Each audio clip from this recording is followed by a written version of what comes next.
Okay, so welcome everyone. Welcome to this welcome bash of the batch of 2020. First, before kicking off, I'd like to thank IIBA to be so thoughtful and organize this informal event for all of us. It means a lot to all of us. And as a representative of the batch of 2020 here, I would like to thank you all with my heart. So we would start with a little video on IIT BHU that Mrigang created. I would like Mrigang to give a backstory as to how he ended up creating this video and then play it for all of us. Okay, so last week I had been to college to collect my stuff, and I was alone with one of my friend Yashwardhan Singh. And back then I realized that I'm leaving the college, but it's not finished yet, and I was missing everyone so much in the campus. So I had shooted a video for all of you so that I can share it with you all, and you all of you sitting at your homes can see the glimpse of that video. So just let me show you the video.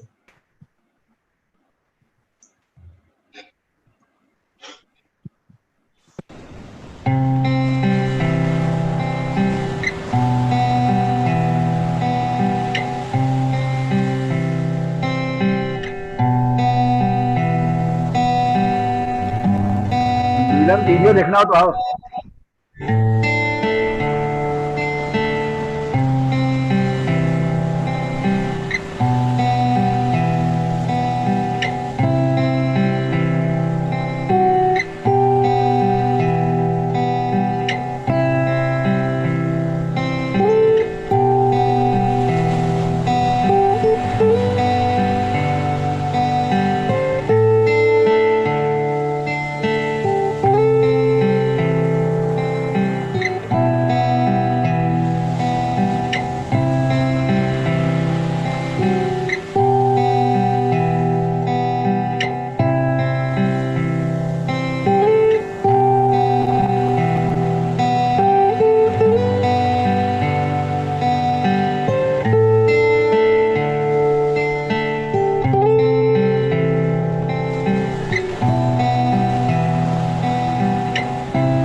Wow, Rigang, that was too good. And I could see Professor Tripathi there. Yeah, I am here. Yeah, Namaskar. Namaskar. यादें ताजा कर दी. Certainly. Thank you, Megan, Great, for the great. video. बहुत बढ़िया video बना है. Very nice. Thank you. Thank you, नमस्कार everyone. Tripathi ji, नमस्कार सुनील खन्ना। नमस्कार, नमस्कार, नमस्कार Sunil. Good morning, everyone. I can see that quite a lot of people have turned up for the event. I think this might be a good segue towards the main chit chat event that we've planned today. I'm Pranav, and I'll just walk you all through the procedure through which we are going to follow the plan today. So first of all, we'll introduce the alumni panel member to the Freshers 2020 batch people.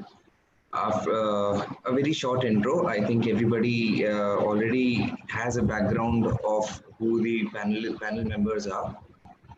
Then we will begin with a very short 2-3 lines introduction by the freshers themselves. After which they can also share one very fond memory of theirs of their college time. I'm pretty sure that if this video was not enough, that is sure to bring back a lot of memories to everyone. And after that, we'll give everybody a chance to ask their questions to the panel members.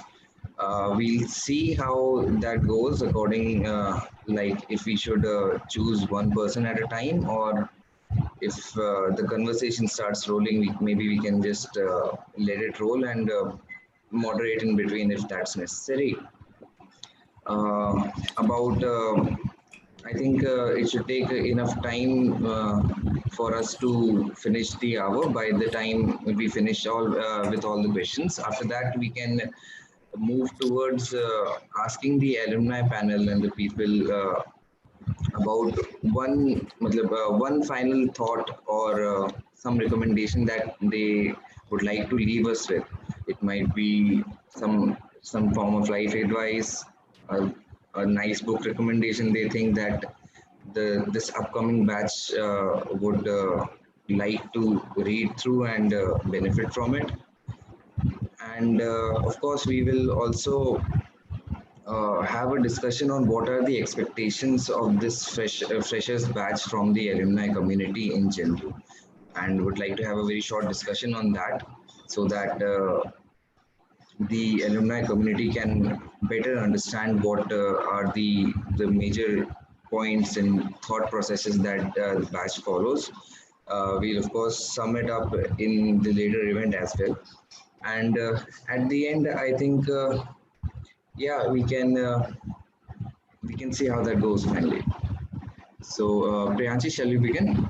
Yeah, so let's start with introducing who all we have as alumni here today. I would start with the president of IIBA, Mr. Rajiv Gupta. He's a pass out from the '93 batch in chemical engineering. He is a serial entrepreneur and management thinker. He has over decades of industry experience, having worked in diverse sectors in a variety of profiles. He has considerable experience in education systems, business development, strategic HR and interventions, management practices, as well as managing profit centers. He has been quoted extensively in the Indian print and mass media on issues relating to education and management practices. Yeah, so that's him.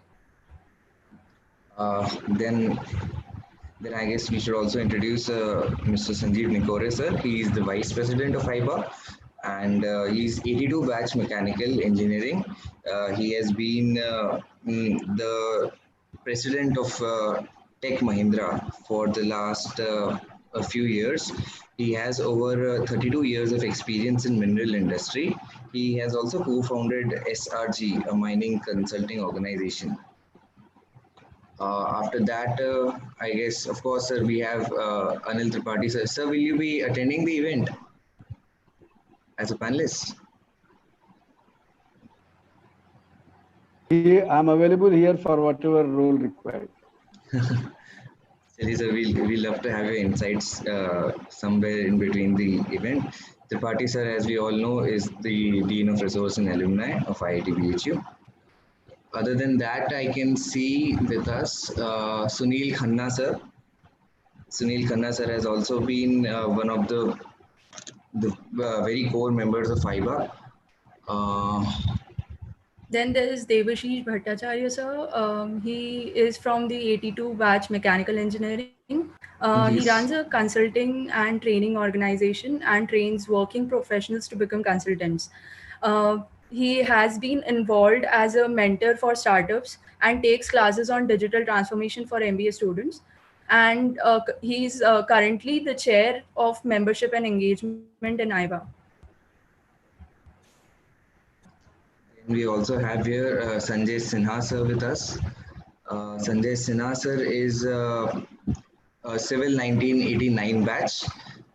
He's also IMA alumni from 1992, also CFA and Sloan Fellow. I think we love to hear more from him during the chat. Uh, Then we have Mr. Pramod Joshi sir. He's from the class of 1979, electrical engineering. Later, he did his MTech from IIT Kanpur and his MBA from IIM Bangalore. He split his career between the IT industry as well as higher education as a consultant and advisor. He's currently on the board of three educational institutions, including Shivnadar University, and also runs an e-learning startup. He has mentored and coached young startup CEOs of mid-sized firms. He's currently the chair of IIBA Batch and Branch Ambassadors Council. okay, I can also see Animesh Pathak sir has joined in. Animesh Pathak sir is a 2003 CSE batch. He's also a PhD from University of Southern California. Right now, I think he's the CTO of My Karma. So we would really like Animesh sir to speak about his journey as a CSE grad and then moving into entrepreneurship. Um, we also have Mr. Nirupam Sinha here. He's a 1987 graduate from ECE. He has 30 plus years of experience in finance and operations, and he's currently the director of Cube Software Private Limited, and he also holds the position of the treasurer for AIBA. Uh, I don't see We Sunil Khanna sir over here. we Sunil is. also have Prashant Tiwari sir here. He's a 2011 pass out from mining engineering and is currently associated with Deloitte as a senior consultant. Right, so I can see Sunil Khanna sir over here. Sunil Khanna sir is, I think, 1977 batch, the president and managing director of Botiv Energy Private Limited. 1976. 76. 76, I'm sorry.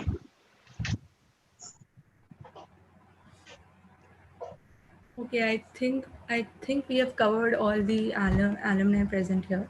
Um, Moving forward, let's start with the informal discussion. I would first like to, I'll just call out names from the freshers batch and they can introduce themselves like Pranav described, and then move on with the questions. So, first of all, Aditi, will you be interested to speak first?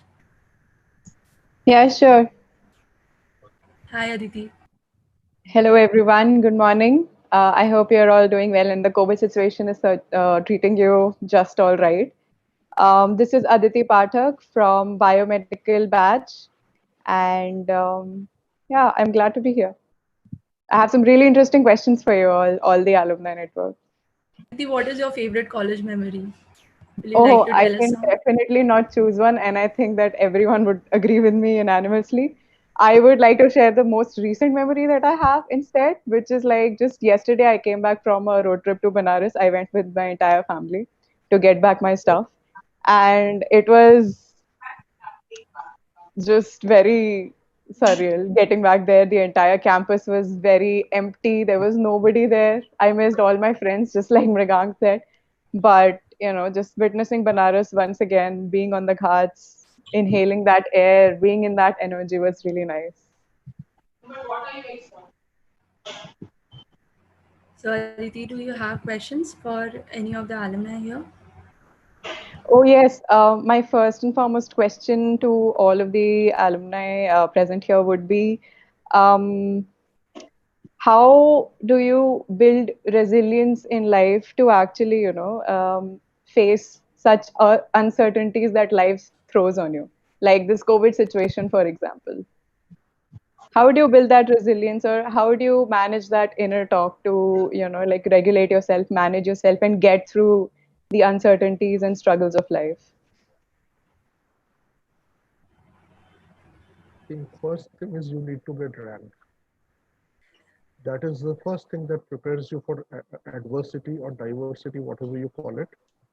Once you go through that ranking, after that you are absolutely suited to take care of anything. But jokes apart, I think whatever happens outside happens based on some rule of it. It is up to us to decide whether we see us as victims or we see us as somebody who is leading the change. That is what makes the difference. The world moves the way it is supposed to be moving. So there is nothing changing there. Hmm. That's wonderful advice. How So do what you I like identify? to, yeah, what I like to just add to Devashish, am I audible? Yes, you are. And visible too. Okay. So, what I would like to say is that one of the biggest things I would like to say is that you have to have financial security to get through something like this. And, I think the biggest issue is when such a calamity hits us or such uncertainty hits us, the most important thing is that have you built some financial reserves to go through this period of uncertainty? For Hmm. example, I can talk about my own case that fortunately while I retired last year, okay, and right now I'm not getting any business in my consulting because everybody has sort of said that they want to conserve cash. So I have Hmm. lost a lot of my services right now, but I'm Hmm. still able to spend money reskilling myself because I built some financial reserves. Okay. Hmm. And I think it's a conscious thing that you do over a period of life. Okay. So having a sense of how you will do that and becoming financially savvy is something that I would say you can learn from one of our alumni, Sumit, of batch of 2006. If you manage to connect to him, he gave me a lot of good advice on how to make some investments and how to do all that. So that's my perspective. Hmm. If I may add to Sanjeev and Devashish's point, um, I would say that, first of all, so you very good point about financial stability. That's definitely something that helps. Um, I would say focusing a little more narrowly, perhaps, Aditi, on the 2020 batch. The good Hmm. news is you guys are, generally speaking, financially stable. Parents are around. It's all good. You haven't entered the main thoroughfare of life yet. So Yeah. that's a good thing. The second thing which I want to remind you of is you guys are exceptional. You're IITians, you're sharp individuals, you already have enough intellectual capital.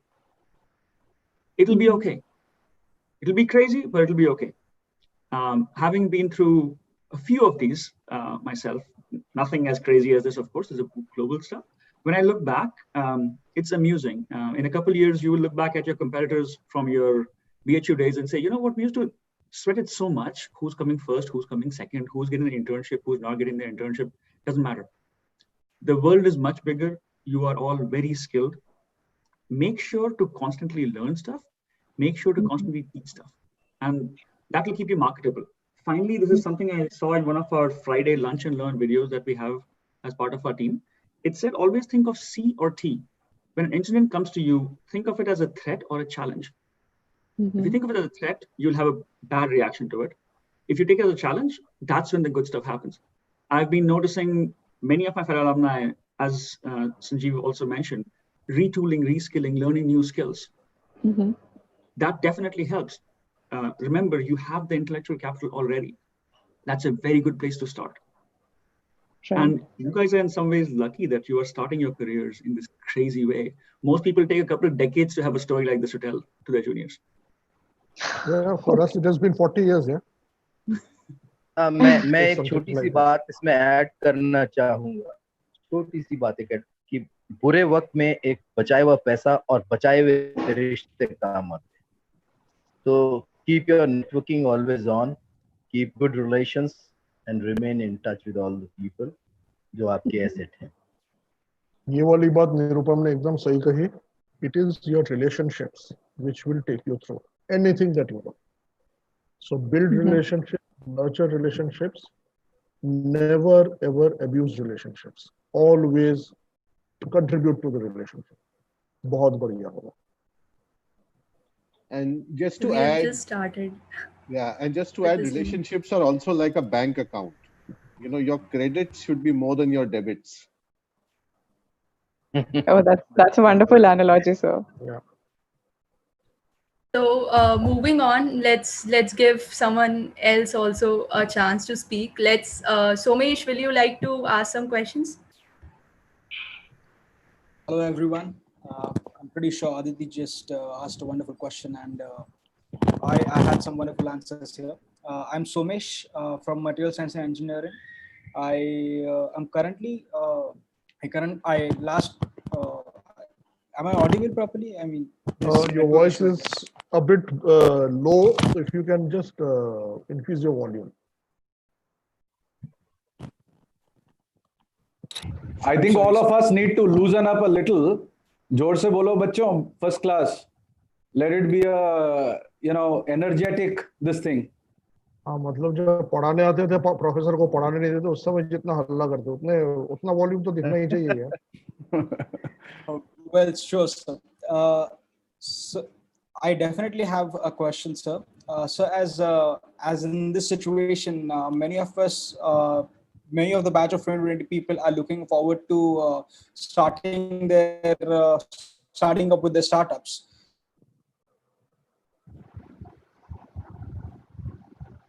Anji Somesh, please and continue. are wanting to pursue a career full time into the startups. So I would just like to have some motivating word, or I would say a piece of short advice, and then maybe I could ask my question later.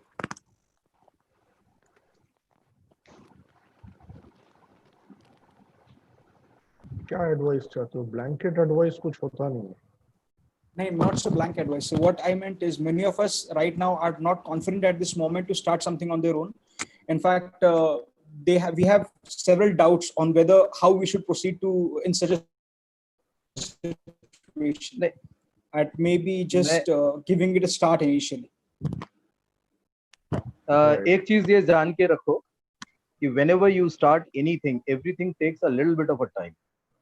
And for all the kind of propositions if you've thought of well, everything will go right, but it will take some time. Don't lose hope right in the beginning. In let's say 6 months, 1 year or something, things may not change right that. It would take time, and there is no venture which has almost like basically somebody given consistent time for 4 or 5 years and it has failed. That is one thing very, very important. एक चीज और आपको पता होना चाहिए. आप लोगों ने इसका नाम सुना है? One of the largest wind power companies, Suzlon. The name of the owner is तुलसी कांति. इन्होंने पूरी जिंदगी में 13 फील्ड वेंचर्स के बाद इनका सुजलॉन चला है.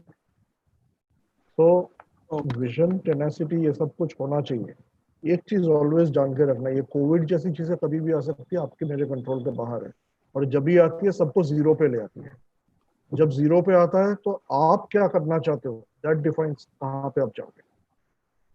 So it does not matter आसपास क्या हो रहा है, आप कहाँ जाना चाहते हो इज व्हाट विल डिसाइड कि आप क्या करोगे. That's a great piece of advice, sir. If I can add to that, this is Sanjay. Should I tell what Malviya ji did in such a situation? जरूर. Am I audible? Yes, sir, you are. Please continue. The Spanish flu was there in 1918, just 100 years back. This one is 2019 flu. That was 1918 flu. That was the time when Malviya ji was establishing the Banaras Engineering College, which came into existence in 1919. So when the whole world was busy saving lives and losing everything, that was the time when Malviya ji took up to establish the Banaras Engineering College. And he did establish. So the learning is that he concentrated on what is needed to be done rather than what are the difficulties because of which it cannot be done. And he didn't only establish the Banaras Engineering College during that time. He established multiple science faculty departments also, say botany. I know one of the departments in science in Banaras Hindu University. The Spanish flu had its scope of effect up to 1923, and the tremors of this thing were felt for some 5 to 10 years thereafter. So if we look at the convocation addresses that Malviya ji made in 1921, in 1923, all the convocation addresses that we have read, he never talks about the Spanish flu. He talks only about what is to be done. So I think the learning for us is to concentrate on the work that I can do the best rather than looking at the hurdles. We should be aware of the hurdles. We should be aware of the difficulties, because this is the time when our mind should be overwhelmed, our psyche would be overwhelmed with the negative connotations. And this is the time when we need to store ourselves to concentrate positively on the work that we are interested in, rather than getting affected by the positive results of the corona infection that we are coming across.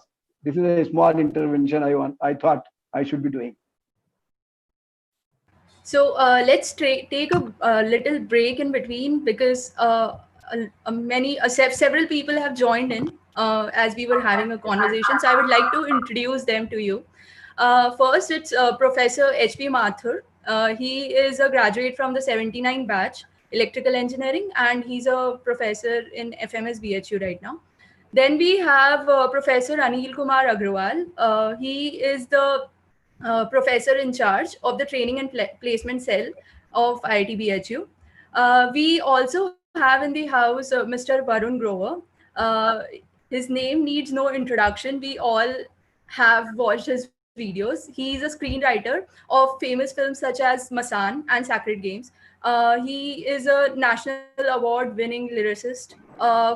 He has wrote songs for movies like Gangs of Wasipur, Dum Laga Ke Haisha, Aakho Dekhi, Fan, Udta Punjab, and so on. He also does stand-up comedy and is a short story writer.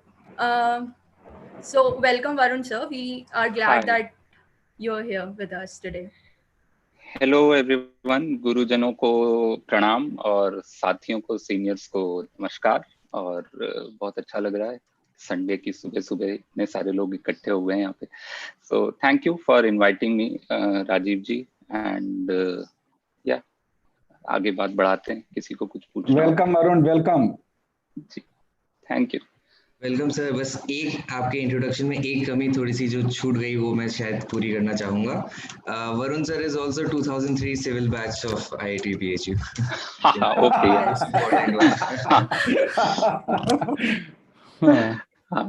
Role number 20। I don't know if it matters, but yeah. Animesh and Varun both were great enthusiasts in Gymkhana. They established and nurtured the theatre group, I remember. And Yeah. I was associated with Gymkhana during those days. So I have fond memories of having interactions with them and working with them. Good time, sir. Good time. Thank you, sir. So Varun sir, what we are doing here is we are asking students to introduce themselves and then ask questions to the alumni present. So moving on with the flow, I would like to invite Ayush to ask his questions. Hello, very good morning to everyone, all the alumni, respected professors and my colleagues. It's a great opportunity, as Varun sir just said, on a Sunday morning interacting with the distinguished alumni of my college. and being here is a great opportunity. I'm Ayush Goyal. I am from the Ceramic Engineering IIT batch of 2020. And it's a pleasure to be here to get a chance to ask one of my questions to the alumni. So I think Priyanshi, I'll begin with a cherished memory. That's the flow we decided. So I think all of us have experienced this. So 2 days before the exam, there used to always be a very unique kind of chaos in the hostels. So the WhatsApp groups are filled with the notes being passed. Everybody is studying a different part of the syllabus in their rooms. Then, if somebody is done with the particular topic, he'll immediately call a group meeting and teach that to the other people. And फिर वही बंदा दूसरे room में जाके he'll learn some other topic from his friend. So this kind of group learning that used to happen 2 days before the exam is something that it will always stay with me. And I don't think such opportunities will be there in the future, because that hostel environment would never be back. So that is my cherished memory from college. We had a couple of great questions from Aditi, Somesh, and a lot of great advice from our alumni. I would instead like to ask a little different kind of question, which would tell us about some stories of our alumni. So my question is, what is this one particular story, according to you, that brings out a classic freshman moment, or a classic first year moment of your life in college in your first year?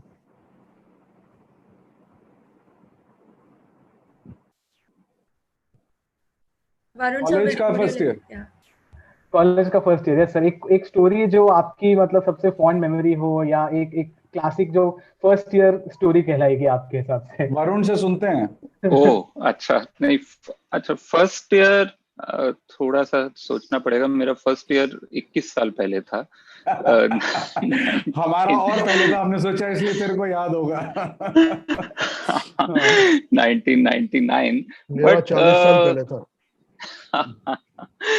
बहुत तरह तरह की, खैर first year का मेरे ख्याल से सबसे अच्छा मोमेंट उस टाइम पे, जिसको अब पूरी तरह से बैन है, और हमारे बैच में भी it was not, I won't say it was anything damaging और traumatic, but it was still a kind of ragging used to happen, which was जो हमारे बैच से सिर्फ 1-2 साल पहले ही पूरी तरह से बंद हुई थी। Government became very very strict, and so there was no physical violence और टच इन्वॉल्व इन इवन। कोई आपको हाथ नहीं लगा सकता था, बाकी वो जो भी आपसे बदतमीजियां बोल बोल के की जा सकती हैं वो होती थी। और उस दौरान we had a very different image of our seniors. Fourth year mech हमारे हॉस्टल में था, लिमडी में, और हम फर्स्ट ईयर वाले तो फोर्थ ईयर से सबसे ज्यादा हम लोग डरते थे। और वो फोर्थ ईयर में वैसे भी थोड़ा सा था, उनकी रेपुटेशन थी कि वो थोड़े ज्यादा ब्रूटल हैं। और अचानक से जिस दिन रैगिंग खत्म हुई, एक हुआ वो फ्रेशर्स इवेंट हुआ, जो ऑफिशियल इवेंट होता है, which was supposed to be the official end of ragging, and we were still not very sure कि ये खत्म हो गई है, क्योंकि बोला, सबने बताया आज के बाद अब रैगिंग नहीं होगी, अब आप दोस्त हैं। We still didn't really believe it, and when we came back to our hostel after the event, वहाँ वैसे हमको समोसा और मेरे ख्याल से जलेबी या गुलाब जामुन में से कुछ एक चीज वहाँ मिली थी खाने को। और उसके बाद लेकिन जब हम हॉस्टल आए, the fourth year MEC, जिनसे हम बहुत ज्यादा डरे रहते थे, they were in the mess and they all stood up and kind of welcomed us. First year civil and first year MEC, हम लोग साथ में थे उस हॉस्टल में। It was like, मुझे वो मोमेंट बहुत क्लियरली याद है, क्योंकि वो बहुत ही सरप्राइजिंग भी था, and it was actually like, okay, now you are part of this community or this place and all. तो वो काफी इमोशनल भी था, and it kind of established something in my mind कि okay, people here live by their word. उन्होंने बोला था कि खत्म हो जाएगी, वो सच में खत्म हो गई. That is probably one happy and surprising memory from first year. Good to know, sir.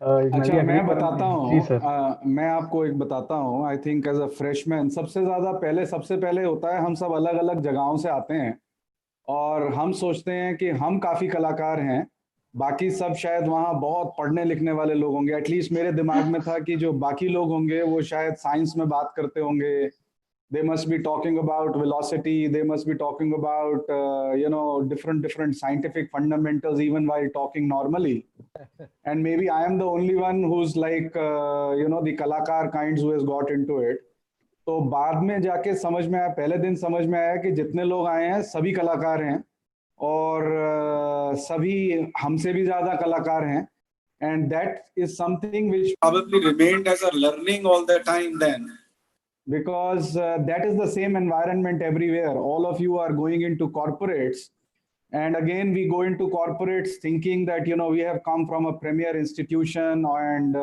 we know all kinds but जब सबसे बाद उसके बाद में जब आप जाते हैं जब मैंने अपनी मैनेजमेंट ट्रेनिंग करी HLL में तो वहाँ पे सारे ही IIT वाले थे और सारे ही हमारे से ज्यादा बदमाश थे so that is one thing that I think I remember always और दूसरा जो फ्रेशमैन लर्निंग का है वो बिल्कुल जैसा वरुण ने कहा सबके सबसे अच्छे दोस्त वो बने जिन्होंने हमारी काफी रैगिंग करी थी उस टाइम पर I still remember having met Arvind Gupta at that time. Of course, वो ragging ज़्यादा नहीं करते थे.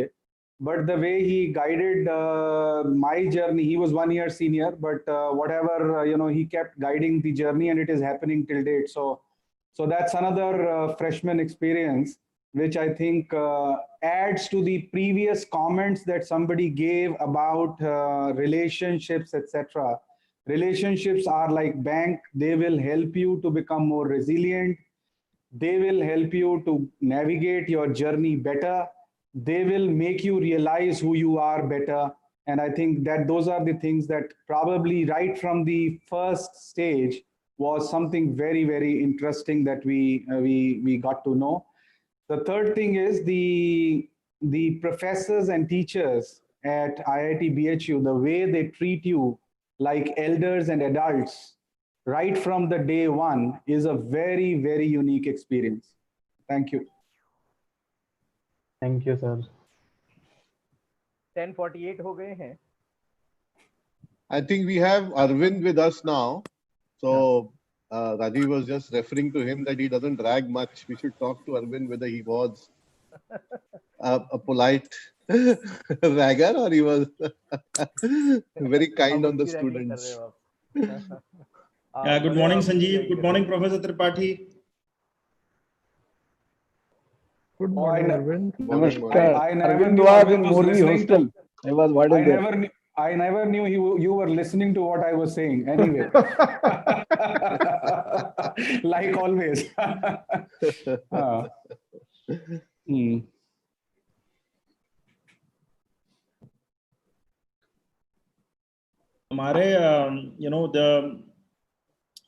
Sanjeev, to answer your question, I think the world has really become different since when I joined in 88, when Rajiv joined in 89. In fact, I think that's like 31 years. But I think in the last 1 year itself, the world has become very different. So, my very interesting thing is a lot of these graduating students, I probably taught them, some of them at least, when I was doing my, lectures on data and digital economy. I am, I think, very amazed that with this increase in size of the institute, we used to have probably incoming batch of anywhere from 350 to 400. Now, I think the incoming batch is almost 1,200 people, 1,100 people at least. So still they are able to maintain a fair level of camaraderie. The old bonding culture that IIT BHU always had is still there. It's very much alive. Now, whether the initial freshman orientation, as now in double quotes called ragging, was instrumental in that, or the cultural ethos of the campus, I think that still continues, and that's really the good part of it. I think it's been a very regular feature, and I can see some students here, and I could see the the networking and the camaraderie, and that should keep continuing. I mean, Professor Tripathi is there guiding all of them, and we have a lot of enthusiastic students. Rajiv, are we all set for the 11 o'clock? We are going to follow the schedule, right? We are going to follow the schedule. So we just have 10 minutes left for some questions. I would like to invite, but before we move on to the questions, Animesh sir wants to share with us something. So please go ahead, sir. Thank you, Priyanshi. A quick reminder to all the, in terms of incidents and stuff, an incident came to my mind, which actually is not my first year incident, but I hope you will see how it's relevant. In my last year of my PhD program at USC, I was going through the bureaucratic process of getting documents signed. And I remember that in my days in America, there were times when I was like, oh, India, nothing happens, nothing works. In America, everything's so smooth, it's all nice.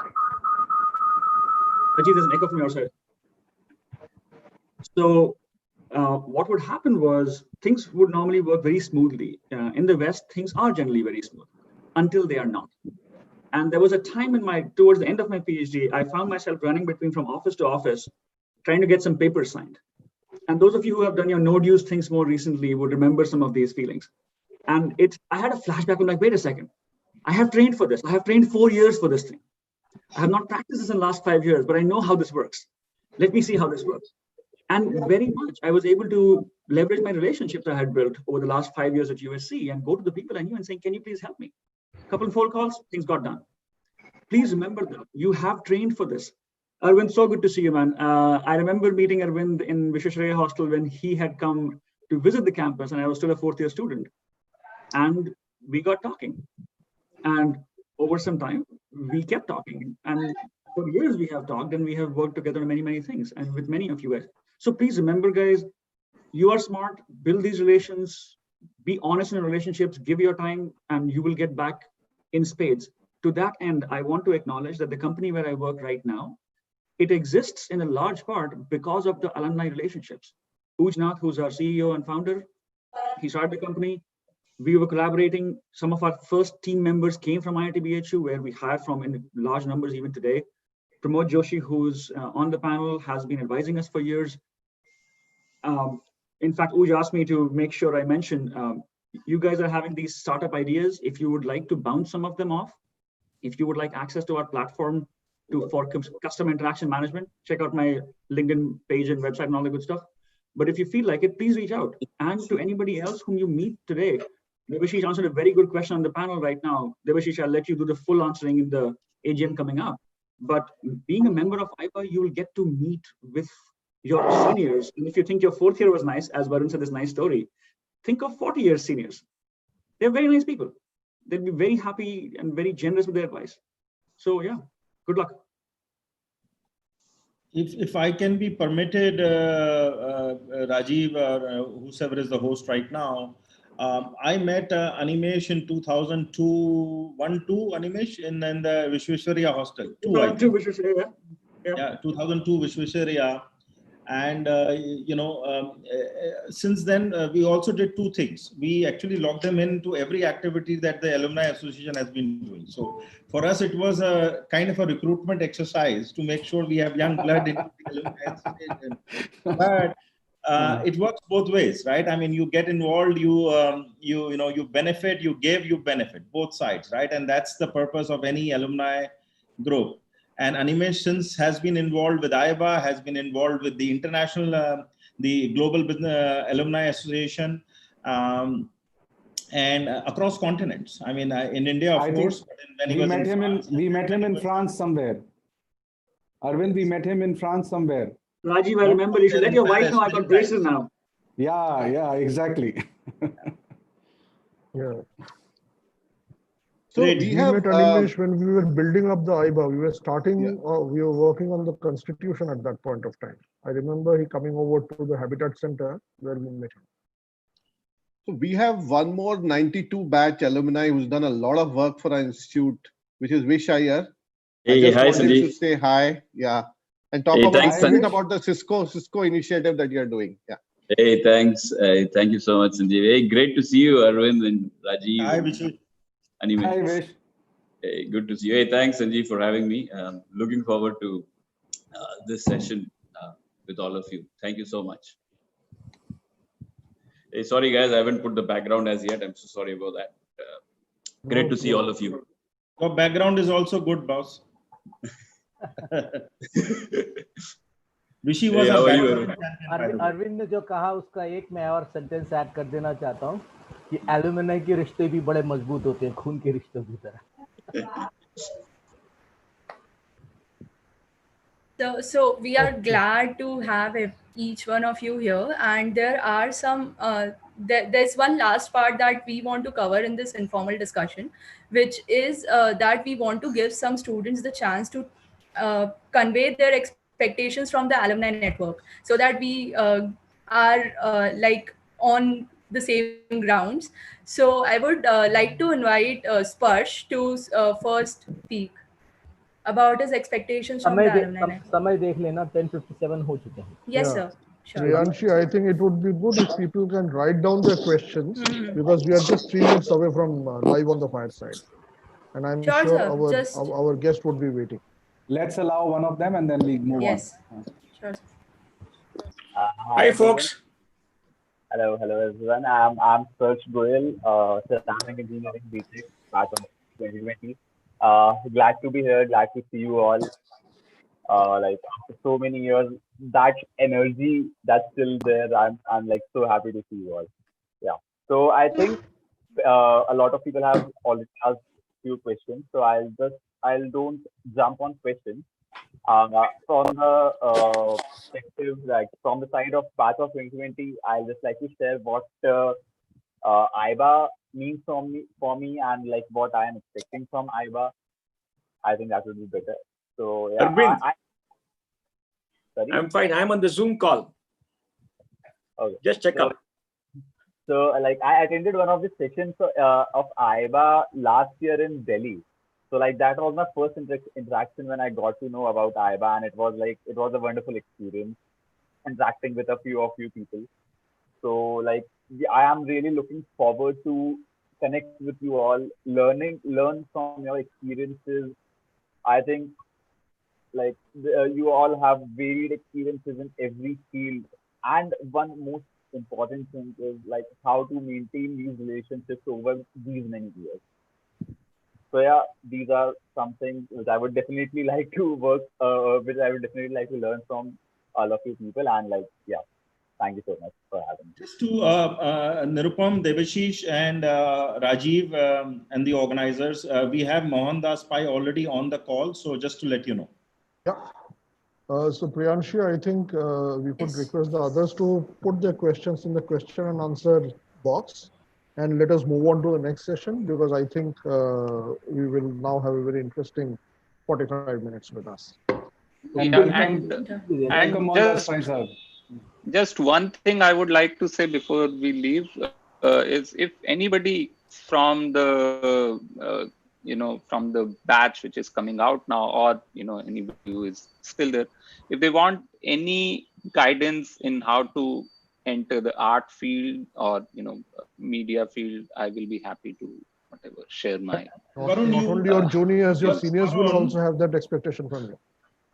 And to stay on the call for this conversation, because some of the discussions we are doing on the multidiscipline, the social and the softer side of education, I think we need you to be there. Okay, I have another call now, like in 10 minutes, so I can be there for 10 minutes. But there's a lot of. Okay, guys, so we move on to the next part of the program. I would like to welcome Mr. Mohandas Pai and Dr. Arvind Gupta. And I request, we are now going to have a 45 minutes discussion on the future of education, where Arvind and Mohandas would be discussing, and we will be lucky to have their viewpoints and their thoughts. I would like to welcome Rajiv Gupta, President AIBA, to welcome both the luminaries and get the fireside started. Rajiv, over to you. Devashish ji, I think we first will be playing the Kulgeet. Right. And we will then we will be doing the formal welcome. So I guess let's play the full Kulgeet. This is the formal part of the program now starting. Right. So So can we play Mridang, the can you Kulgeet, please please? play the Kulgeet?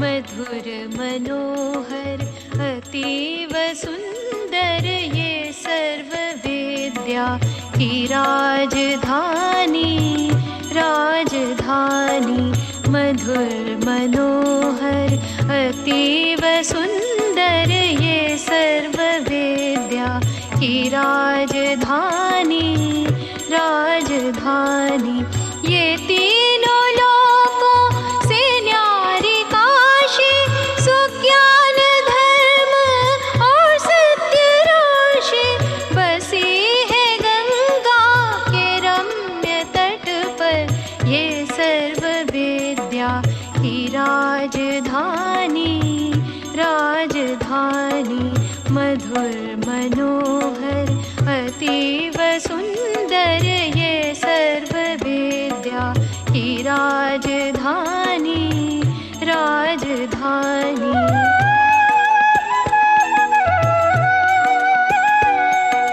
नए नहीं है ये ईंट पत्थर है विश्वकर्मा का कार्य सुंदर रचे है विद्या के भव्य मंदिर ये सर्व सृष्टि की राजधानी राजधानी मधुर मनोहर अतीव सुंदर ये सर्व विद्या की राजधानी राजधानी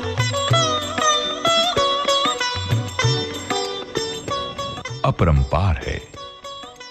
यहाँ की है ये पवित्र शिक्षा कि सत्य पहले फिर आत्मरक्षा बिके हरिश्चंद्र थे यहीं पर ये सत्य शिक्षा की राजधानी राजधानी मधुर मनोहर अतीव सुंदर ये सर्व विद्या की राजधानी राजधानी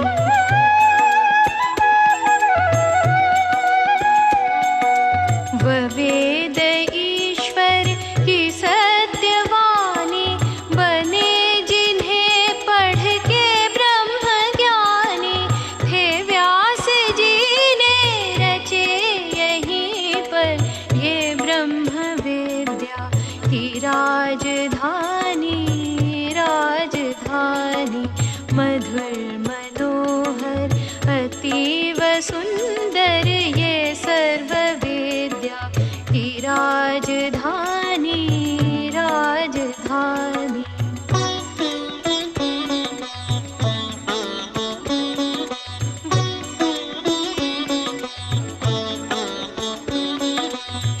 मुक्ति पद को दिलाने वाले सुधर्म पथ पर चलाने वाले यही फले फूले बुद्ध शंकर ये राज ऋषियों की राजधानी राजधानी मधुर मनोहर अतीव सुंदर ये सर्व विद्या की राजधानी राजधानी सुरम्य धाराएं वरुणासी नहाए जिनमें कबीर तुलसी भला हो कविता का क्यों न आकर ये वाग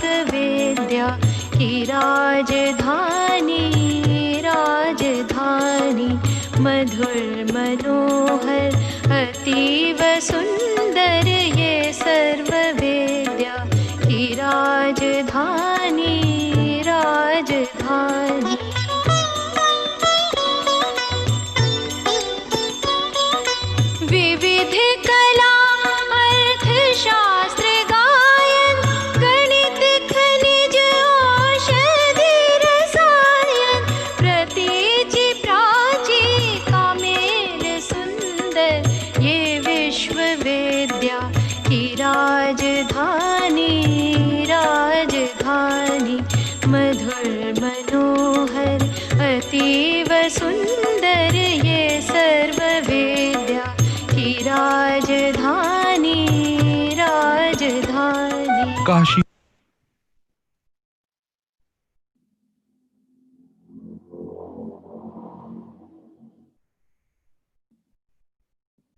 Sir, you are on mute. You are on mute, Devashish. Guys, thank you very much. I think we all went back to our period in the BHU listening to the Pulgit. Welcome, Mr. Mohandas Pai. Welcome, Arvind. For getting into the session, I would request our president, Mr. Rajiv Gupta, to welcome the panelists. Thereafter, we will start the formal program. Rajiv, over to you.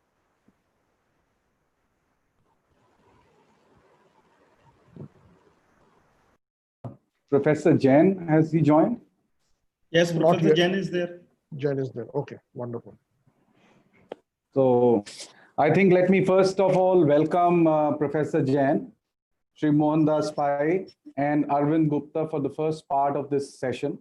Of course, we have a very, very interesting day ahead where we will be talking about education and what lies in the future of education here.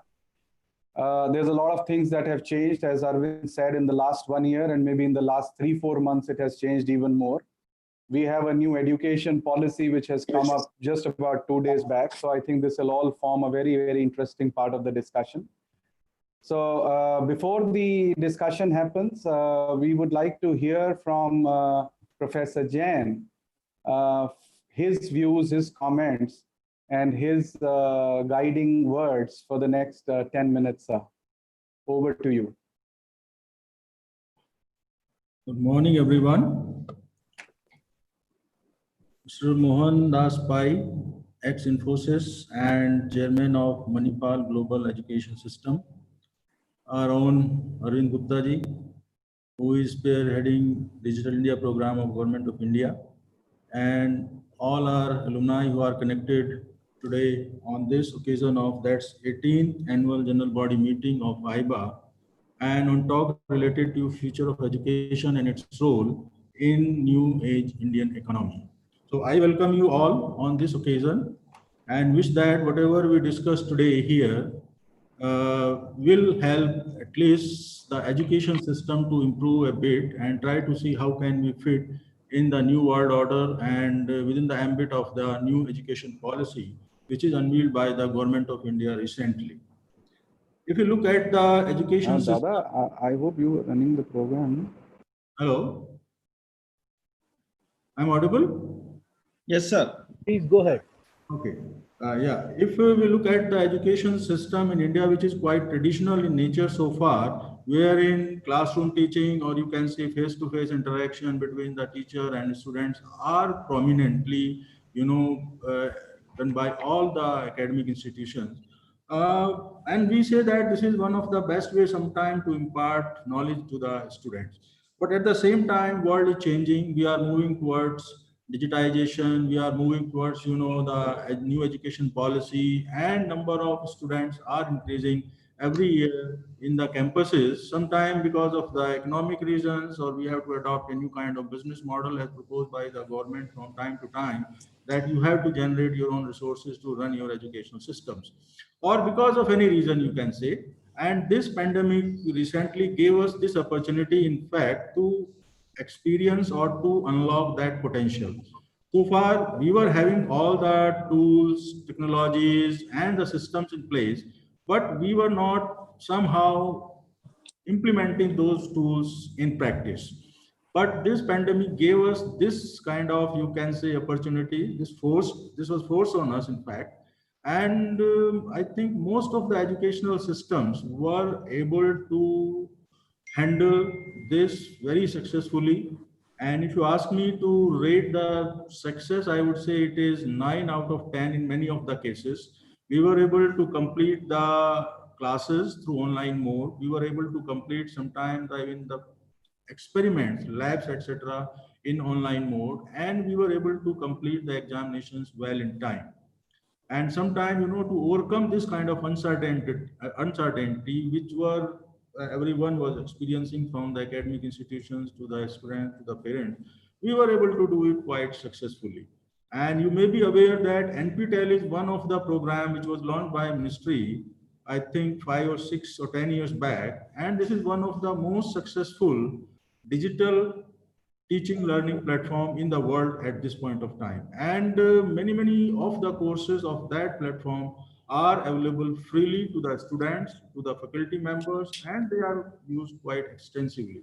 Side by side, some of the platforms like Swayam, like MOOCs, they are also quite helpful. And university is also nowadays somehow forcing us or guiding us to say that out of your syllabus or academic curriculum, you should promote these courses among the students. They can take these courses in self-study mode, and some kind of evaluation will be done by some of the faculty members who can be assigned to the students accordingly. So I think we are moving in right direction, but somehow if we see these days, and we are talking about new age Indian economy, most of the institutions which are supported by the government are facing some financial crunches, because government is not able sometimes to meet all the financial requirements of the institutions. And in that case, we people look, to see some of the success stories in this domain. And to name few of them is, of course, Manipal is one of them. BITS Pilani is second. VIT is another success story, and SRM is another success story. So there are many educational institutions who have adopted a kind of business model where they are able to impart excellent format of education to their students, as well as they are able to sustain themselves in this kind of competition. And you see that they are having even the proportion of, or the percentage of international students much higher than even many of us IITs are having. So this is, I think, one of the reason that they are able to match their standards with the global standards, and they are able to attract so many international students in their colleges. So I think somehow and somewhere there is a need to tap those resources. And being one of the largest education system in the world, India has enormous opportunities and possibilities. It's only the question of how to harness those opportunities and those potential possibilities. And to me, this new education policy, I think, somehow supports us in many ways. One of them is they are saying you go for, multidisciplinary teaching, means it should not be a fixed kind of academic structure that is offered to the student. They should be given some choices. Even the extracurricular activities or the courses, they say they should be merged with the academic curriculum. And they say that there may be multiple entry and exit points, so it is not just like a 4-year or 5-year program. So a student can prolong his or her study depending on his or her economic condition. They can earn in between and they can rejoin the institution again to complete their study. And another is that they are now allowing some of the Indian institutions, like they say among the top 100 institutions, they are allowed to set up their campuses abroad. So in that case, I think that will help Indian education system to some extent, and will try to minimize our dependence on the government money. And that is very much required in days to come. And among, when we talk about the sustainability of any education system or institution, alumni do play a very important role these days. We hear that IIT Madras, IIT Delhi, and many of the other IITs are going in a big way to get some kind of support from their alumni to create some endowment fund or a corpus in the institution to support at least some of the ongoing research, to support the students in their, you can say, incubation related activities, R&D related activities. And our Alumni Association is not far behind. They are also helping us in many ways. They do always come forward when we ask them for some assistance or some support. Like they have always help us in say that we prepared a one vision document and submitted to the MHRD very recently. Similarly, they supported us in this pandemic to support our mess workers and others by providing generous support in terms of finances. And side by side, one thing that we are now, I in fact appreciate is that we are running 5 full courses this semester with the support of our alumni. And approximately 15 alumni are involved in teaching our students. Last semester, I think there were 4 such courses. Now there are 5 such courses. So the students will benefit a lot with their experiences, and at the same time, they will connect to the seniors, and they will be, I think, somehow and somewhere in their life will be benefit by that sort of supervisions, that kind of mentoring, and etc. So with these words, I wish all the best to the batch 2020. In fact, they are I think connected today in this function, and because of the pandemic, they were not able to get a good farewell from the institution. But I wish and I hope that they will visit their campus very soon, and then we will see them there in the campus. Thank you very much for inviting me, AIBA.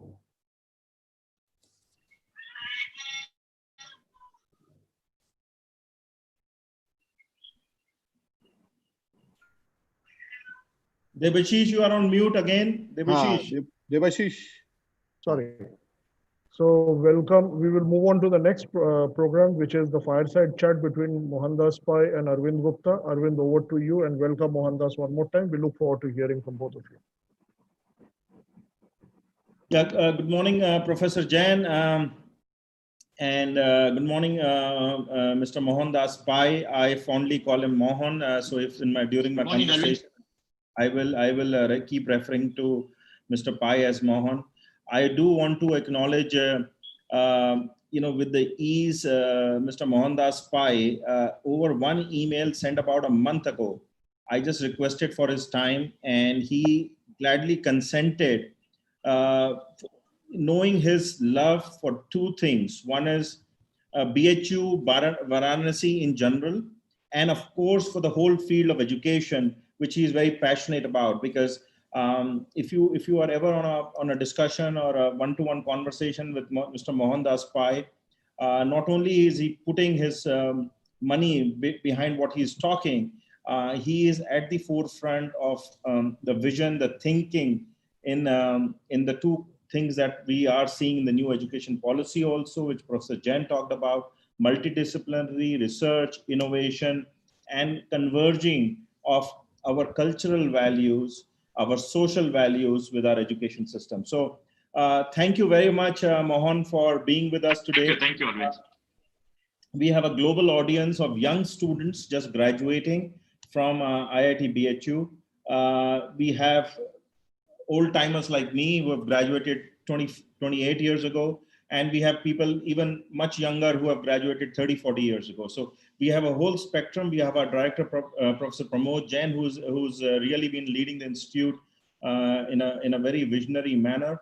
So with that, I will start, and I'm like the Ghar Ka Murgi, so I am going to be asking the questions, and Mohan, this is your show, your conversation, and we want to hear from you. And I will just start off by really taking from where Professor Jain actually left. We did not plan it this way, that the national education policy will be announced last week, and because this I think was announced a lot before. But now that it's there, and it's really set the tone for our conversation today. Do you think India is now at the point where we have the youngest population in the world? 2, we have rapid digitalization going on. And 3, we have the right leadership, the right vision in the whole national ecosystem.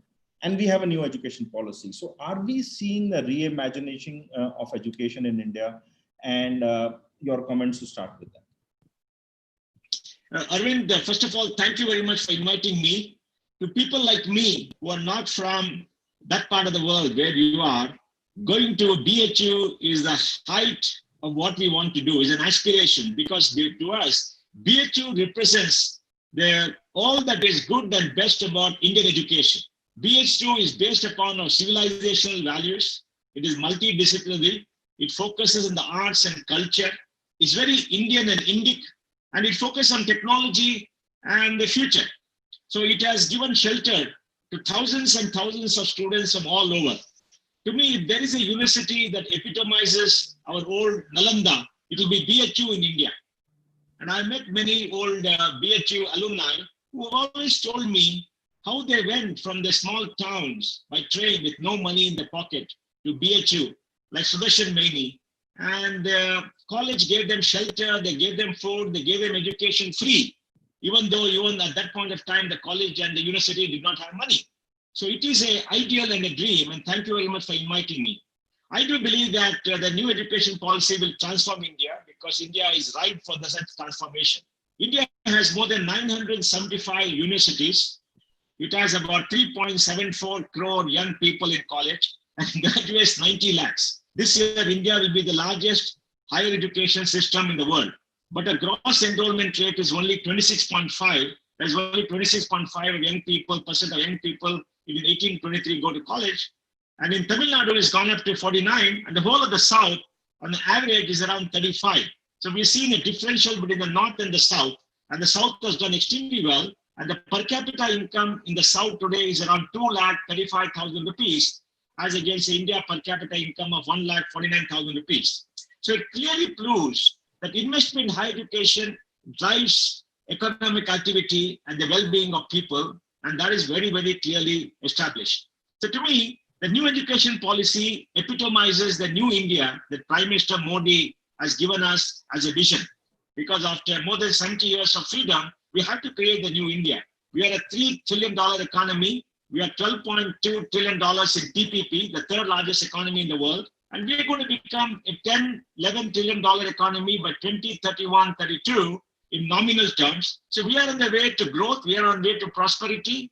And in this new era, we need a very different policy on the policy that we had. Now, what are the highlights of policy that I like? Well, I would say that the most important thing is the promise that all universities will get autonomy, and at least the top 200, 300 universities get autonomy. Why is autonomy important? Look at all the great universities in the world. All the great universities have got full autonomy. They decide what to do. They got empowered boards. The faculty are empowered. They decide the courses. They decide everything. Government does not interfere. There is nothing like a UGC or AICT standing there for all the great universities tell them what to do, because the universities know what to do. They're the ones who have to decide. They are the ones who know what to do. And so getting away from this regulatory trap of UGC, AICT, and all that kind of regulations, even though AICT is headed by a wonderful person, Dr. Anil Sastra-Budhe, was really a gem of a man. But I think it should get away. So BHU should be free today to write its own destiny and decide for itself what it wants to do. When it does that, it should have full financial, administrative, and academic autonomy. It does have academic autonomy as a university right now. It should have full financial autonomy and full administrative autonomy. When you talk about financial autonomy, like Professor Jain said, you need to determine a revenue model. Let us admit it, running a university is expensive. You need money. And the government of India doesn't have lots of money coming out of its ears. So government is going to spread the money across many, many institutions. So you're not going to get a lot of money. So you have to raise money. And to raise money, you will have full freedom to decide the fees. Of course, taking care of poor people, because as a public university funded by government, you have to take care of the 50% reservation category, which is very, very important for India and for all of us. And for the balance 50%, you can decide the fees. And the fees can be collected with tie-up with banks to give scholarships and loans, etc. And the new education policy calls for a national scholarship program too. I hope a joint public-private scholarship will start to give 1 crore scholarships to young people all across India. So I think you'll have the freedom to do that. Next, you should have a lot of alumni on the board. All great universities have fantastic alumni support. Why is that? For alumni who are passed out, for the entire life, the university is very important. The brand of the university, what the university does is extremely important. And that's why they have to get associated. And that's why I would like to see many of the alumni of BHU sit on the board. At least 30-40% of board members of the university, the board of governors should be from the alumni. And if you talk to the alumni, they will bring in capital, they will bring in knowledge, they will bring in the networks, and create a network. Because the university is a network of alumni, network of faculty, network of very, very good people who dominate society. And BHU certainly has people who dominate India and many parts of the world. So the alumni connection there will lead to good funding. I hope the alumni come with endowments, the alumni come with grants, and the alumni come with scholarships. For example, if each alumni who has been out more than 10 years says, I'm going to sponsor one student a year in BHU and pay the fees, you'll have enough money coming to you because you got so many alumni who are gone out. So I think it's important to get alumni. And then in the academic way, you can design your own courses. Because today, what is required is multidisciplinary education. You cannot be confined to static degrees. The UGC Act has a provision which says that you can only give degrees with certain nomenclature approved by UGC. That's a very silly nomenclature. You should have the right to give a degree with any kind of subjects. And the new education policy says that you will have the flexibility to have multidisciplinary degrees, and young people who join the college will have flexibility, like Dr. Jain said, to study for a year, take a break, come back, study for 3 years, study for 4 years, go do their PhD, etc. So you have the flexibility that the great American universities have today, which has enabled them to become engines of innovation. Another big feature, Arvind, is the institution of the National Research Foundation. This is very, very big. We've been fighting for it for the last 10 years. We have spoken to Dr. Kasturi Rangan, Dr. Ramarao from the Atomic Energy Regulatory Board. We wrote a paper, we persuaded them, because public funding is required. And we want to make sure that universities like BHU do the thing that they set up for, to create knowledge. A university has two main functions, the creation of knowledge and the dissemination of knowledge. Dissemination of knowledge is teaching. Now you got the freedom to teach whatever you want to teach, and the students have the freedom to study what they want to study. But for research, you require public funding. And public funding has to come from public sources. And it has to be on a non-discriminating basis, competitive basis. And the paper for the National Research Foundation says very clearly that funding will be on a non-discriminatory and will be non-discriminatory basis and on a competitive basis. So all the wonderful faculty will have the ability to write grant papers and get more grants, and hopefully more money will come. The last point before I go to the next question, Alvin, is that you will have the full freedom to determine your future and the strategy. You already done a strategy paper. Now the strategy paper, in my view, to tell us by 2030, 2035, how BHU is going to be among the top 100 universities in the world. You can go outside, you can set up campuses outside, you can get foreign students, you can interact, appoint foreign faculty, you can pay faculty more. You can have differential salaries for faculty. I know it's very difficult for a traditional university, but that's what has to be done. And you can give grants to your faculty for research. So today, you got your freedom. And this freedom, economic, administrative, and academic, is what will make you a great university. And that's why, to me, the national education policy cuts off all the latches and barriers that you had in the past of control from Delhi, and you are set free. Now you can float on the Ganga to wherever you want to go and reach the heights. So to me, Arvind, this is truly transformational. There are many other points, but I think these are the big issues that you get. You get a freedom back. Thank you, Mohan. Thank you very much. One question, a related question. Today we have a very unique structure of IIT BHU. We are perhaps the only IIT which is inside the physical campus of a large university, Asia's largest residential university, which is BHU.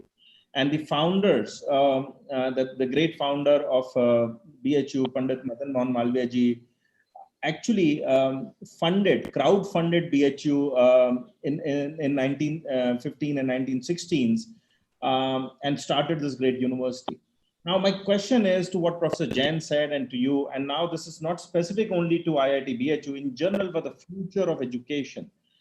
One of the constant catch-22 issues, Mohan, has been funding great education. When you fund great education, there is always a fear of exclusion. When you go mostly digital, still, even though in India we have one of the lowest cost digital connectivity in the world, still there is worry that you may exclude a few people out. How do you address equal access funding great research. How do you see the role of corporates, CSR? Now CSR are allowed to fund innovation. Please tell us your thoughts on funding education, higher education, funding research, and really making it outcome oriented.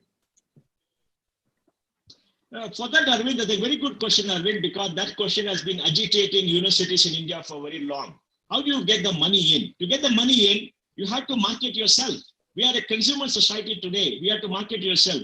Go back to Pandit Madan Mohan Malviya. What did he do? He walked the length and breadth of this country. He spoke to so many people, he raised money. He was the money-raising machine at that point of time, and he raised money from the people of this country. And the people of this country willingly gave. So I would suggest you have to set up a marketing department or a marketing unit which will focus on collecting money and getting endowments, connecting industry with you for collaborative research, etc. Look at again the American universities. The American universities have created endowments of 20, 30, $40 billion over years. How did they do it? They did it by making sure that within the university system, you have a set of senior people who spend a substantial part of the time, 60, 70%, collecting money. And collecting money means interacting with alumni, interacting with industry, interacting with other NGOs or possibly grant-giving organizations which are willing to give you money. And you have to spread your net wide. You have to look at the entire world and see how to do it. So you have to market yourself. And I think in IIT, they've been able to do it because of Professor Jhunjhunwala and others. And in your Pan IIT group too, they're able to do it and money will come. Earlier, money which came did not come in enough number because many of the people who wanted to give money felt that the university did not have the right autonomy. They could not decide for themselves. Government would put their finger in, and most of them did not trust government.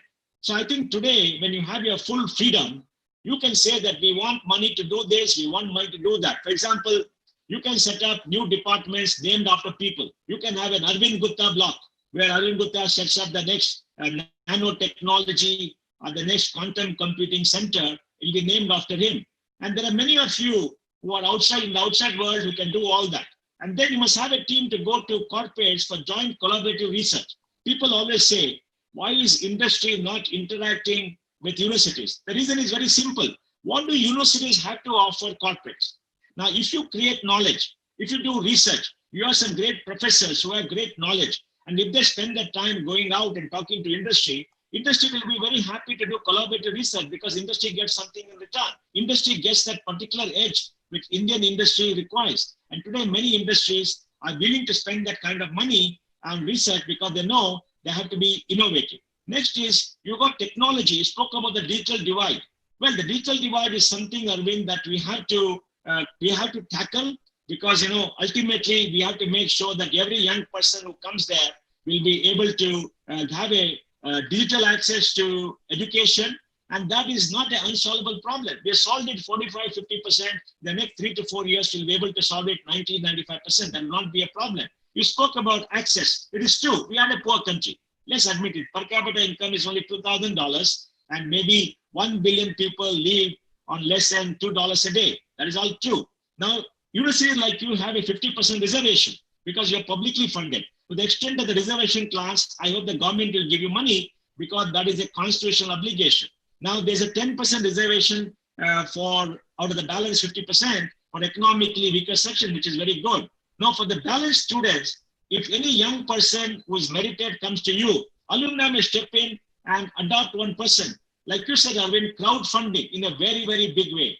But crowdfunding will only happen if the vice chancellor of the university, the senior professors build their own networks. You have to build a network, the BHU global network. And the network will connect and the network will get you money. It's a lot of hard work, Arvind, but you have to be outgoing. You have to go back to the philosophy of Pandit Madan Mohan Malviya, who was a great Indian and who had this big dream and created BHU. You might know the story of how he went to the Nizam of Hyderabad and got money out of the stingy Uncle Scrooge, right? So he did not go back unless he gave him money. And all Maharajas, everybody gave money. Today, the new Maharajas are the alumni. So you must go, you must meet them. It's going to take time. So I think you have been let free. Credibility is higher. That's the only way, Arvind. The models are there in America. The models are there everywhere. And that has to be the way.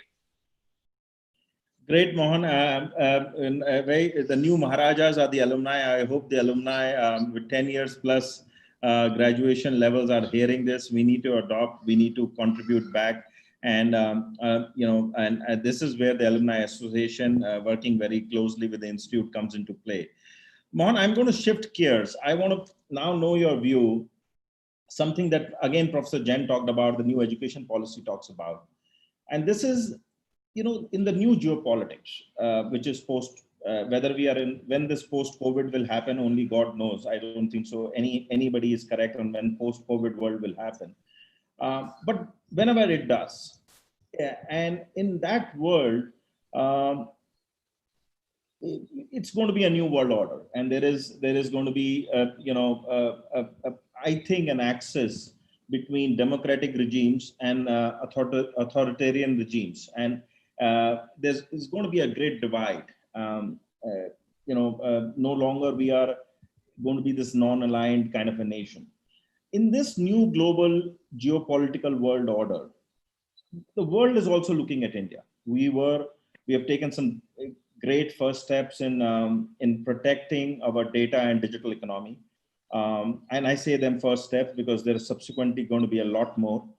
The world is looking upon India. In the field of education, we have seen this, and we saw this with yoga, Ayurveda, and many other things. Many others were able to capitalize on our knowledge, our national knowledge. Will we be able to see in this new world order Indian education really becoming global, Indian campuses, Indian new delivery systems really going to Africa, South America, Europe, and actually, not only generating revenue, but also becoming a soft power tool for India?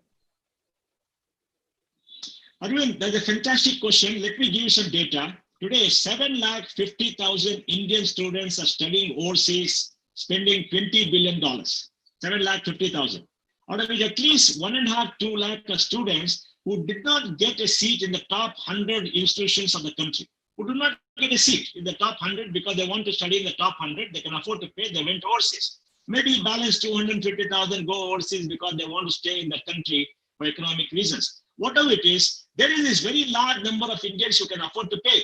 Why can't BHU have a program whereby you increase your seats by 25-30% on payment of full fees? There's nothing wrong in doing this, because these people anyway go overseas, and this year they can't go overseas, so expand your seats. In fact, when the HR Education Minister, Mr. Nishan, said he's setting up a committee to see how to make sure the students who go overseas can study in India, I sent him a message to say, why didn't you ask the top 100 universities to expand capacity by 100% in the next 3 years? There's nothing to stop them.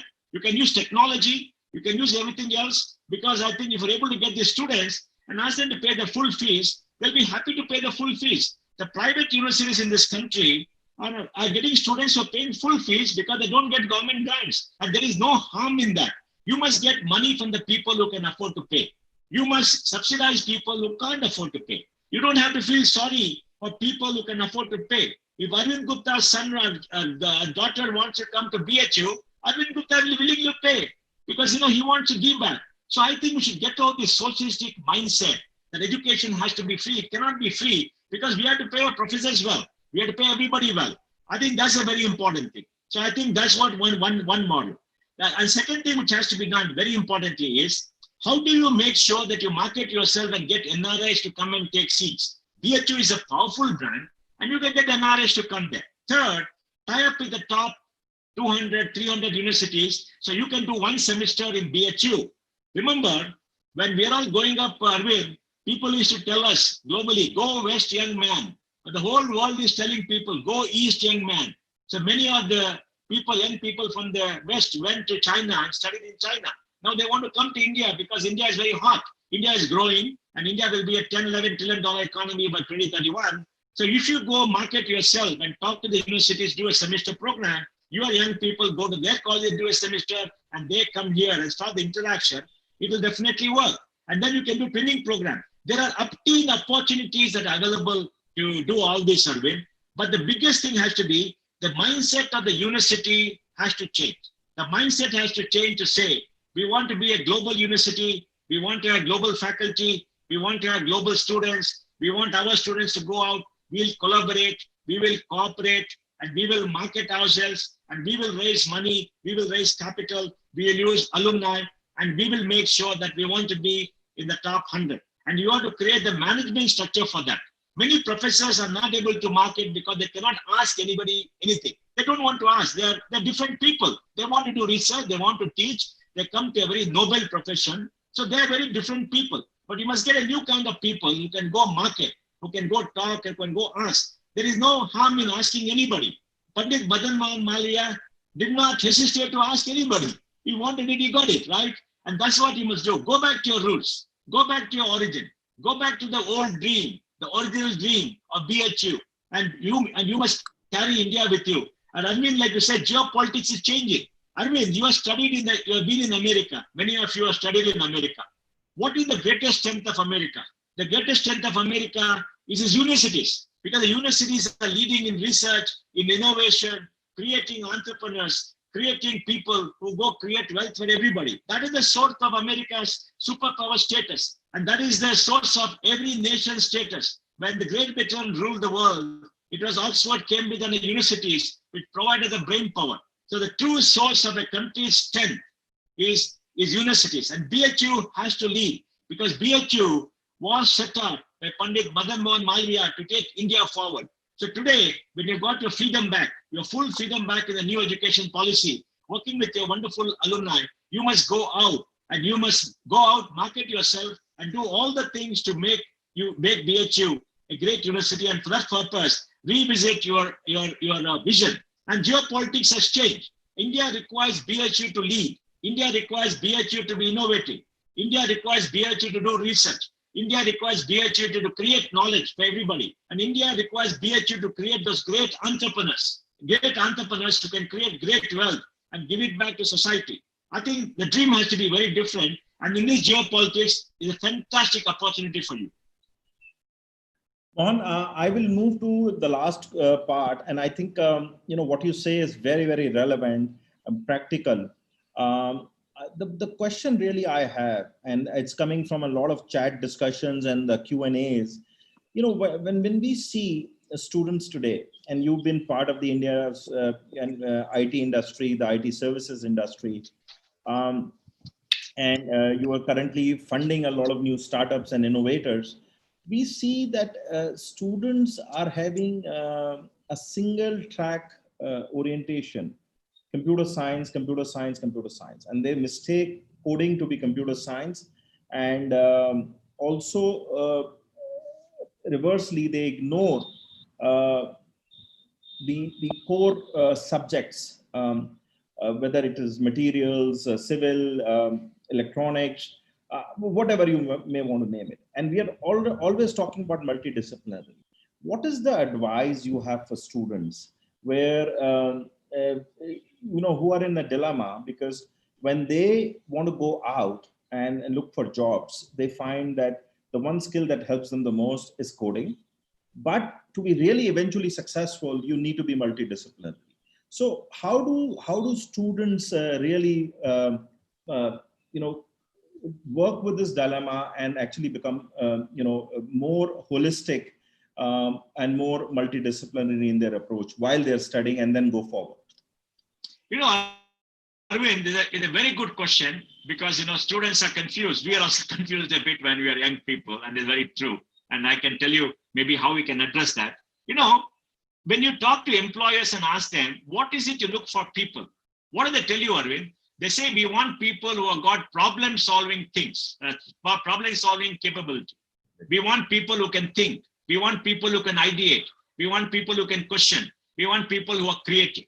Because coding can be taught. For example, in Infosys, we used to get 3 million people apply for jobs. We used to hire 30,000 people. We didn't hire them on the coding skills. We hired them because they had logical thinking. They had what we call learnability. Learnability is the ability to draw generic inferences from specific instances. So we wanted them to have a problem-solving attitude. We want them to have communication ability. Then we put them into our internal university, and taught them coding and other skills for 26 weeks. And 26 weeks, they were on par with the best in the world. Now you see them in all kinds of companies. There are more than 300,000 Infosians who left the company are working all around the world and doing very well. They're a species apart. So employers look for learnability. Now, learnability comes because you're curious. You need to have a curious bent of mind. And the curiosity should lead you to understand knowledge, understand where to source knowledge, where to get all the data and apply that and come to a problem. And then you should be able to learn skills like coding or skills like mechanical engineering, etc., because there are skills on top of the fundamental ability to think, to ideate, to question, and come out with solutions to many, many things. But the problem today, Arvind, why students are focused on coding and focused on only learning coding, computer sciences, universities are not able to show them role models of people who have succeeded in life and done very well from different streams of knowledge. Now, does BHU get a mining engineer who has been a great entrepreneur in the natural resources world, come there and talk to them and and tell the students why mining is very, very exciting? Does BHU get a biotechnologist to come and tell them why genomics is such an exciting topic and where there's a great scope and you can do extremely well? Does BHU get somebody who's been into automobile engineering, manufacturing, electric vehicles, etc., come and talk to students and say why that is going to change the world? Does university, that BHU have people who are in alternate energy coming there and talking to them? Why are they not doing that? Because I think students follow role models. When you open the paper, what do you read? Oh, startups, he became a billionaire, he did this in 10 years, 15 years. You read about Arvind Gupta going from BHU to Silicon Valley, doing very well, and now coming back to India and running the Digital India program, right? Now you don't hear of all the others. So students require role models, they require heroes. And the universities must get all these heroes from various sections, come there and talk to them. Why can't the universities get the great cultural icons? The people who have left the university with culture, dance, music, all the things and become great artists, come and talk to students and regularly and tell them what they're doing. Address all kind of students, come and mentor them, talk to them. So unless you get a group of mentors coming from all over who are extremely successful, who are role models, students will not be enthused. And the narrative in the newspapers, narrative in society has to be changed. Because today, increasingly, coding and others are becoming a commodity. There are plenty of people available. It will not get you very far. What will get you very far is your ability to ideate, your ability to be innovative, your ability to have a problem-solving attitude, your curiosity, because that will last you a lifetime. What makes Bill Gates such a great entrepreneur? What makes Tim May such a great entrepreneur, right? What makes Naramurthy such a great entrepreneur? Nanda Nilekani is such a great entrepreneur. Talk to them today. They're thinking, they're curious, they're solving problems. They got a childlike curiosity still going on. They're energetic, they're passionate. They will succeed in any part of the world. So I think you need these role models, and we need a kind of interaction with successful people from various streams of knowledge who are, who can come to BHU and talk to people. So more interaction in the outside world, and slowly I think it will change. It is changing, Arvind. It is changing. It is changing because today, many parents who are reasonably well-to-do are telling their children, go pursue your dream. Don't become an engineer, doctor, whatever. Go pursue, do whatever you want. You want to go into policy, go into policy. You want to go into dance music, go into dance music. You want to go into, anything you want, go and do that. Just follow your dream and be happy. Great, thank you, Mohan. That's a great piece of advice. I wanted to leave with that.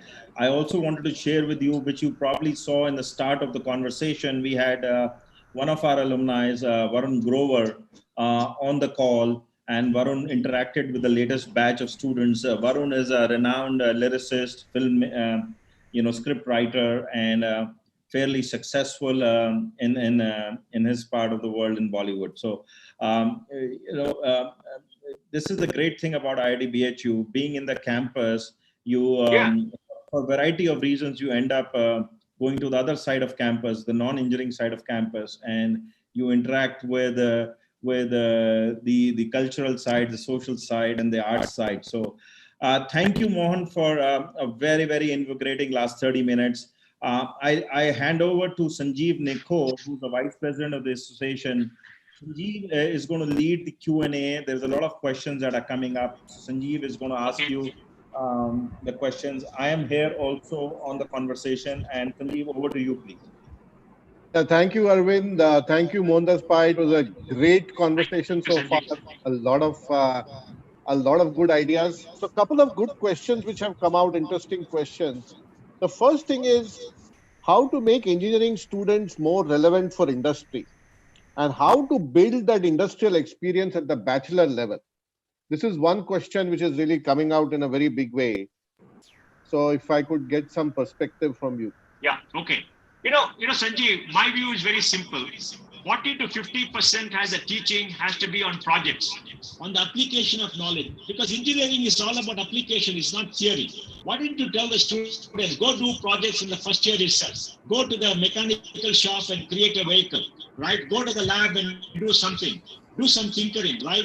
And build a supercomputer, for example, right? And unless you're able to go prospecting for minerals, unless you're able to tell them how to apply the knowledge, industry will not find it very useful. That's point number one. Second thing is you must have internship. I mean, BHU is a powerful institution, so nobody will refuse internship. People must go and spend 1 year or maybe 6 months interning with very good companies and projects. So we need to have a big outreach to do that, and that will extremely work. And the third is you must ask them to do some research projects. So reduce the load of knowledge. There's no need to give them so much of information, because most universities have too much of teaching and less of practicals and less of project work in engineering. So I would say the quantum of project work has to increase, because students should ideate, work with their hands, because engineering is all with working with your hands, and you've got to apply your mind to work with your hand, and in doing they can do many things. Because when students come to college in the first year, they're fresh, they don't know the real world, so they're very creative. They don't know you can fail, so they will not fail. They will do things which you will not believe can be done. So I think we need to change the entire way of a one-way broadcast to a two-way interaction, lot more project work, lot more lab work and internship, and that will make sure the gap between what you produce and what industry wants will be bridged in a short run.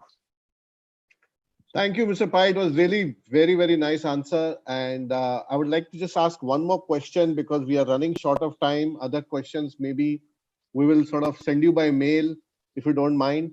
So the big question which is coming out is, how do we build an environment for people with industry knowledge, those who have worked in corporates, to go back to institutes and universities to teach? In fact, the question was, can I have some clarity before I leave my corporate job, that will it be worthwhile for me to go back to the university and teach? So are there some models which you can share from your experience?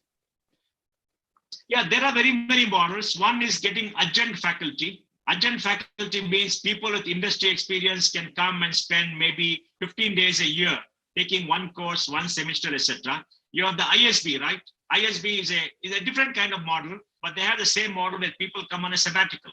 Second, you can have a sabbatical where people come for 6 months. Tie up with many industries to say, send your people on sabbatical for 6 months. We did that in Infosys. People could go on a sabbatical for a year and teach in any institution they want. So do it on a sabbatical, do it as an adjunct faculty, and then open up for people who believe they want to change their career. For example, give a 5-year contract to people to come and teach, who are very accomplished, who are great techies, and who want to spend time in the university atmosphere. Ask them to come.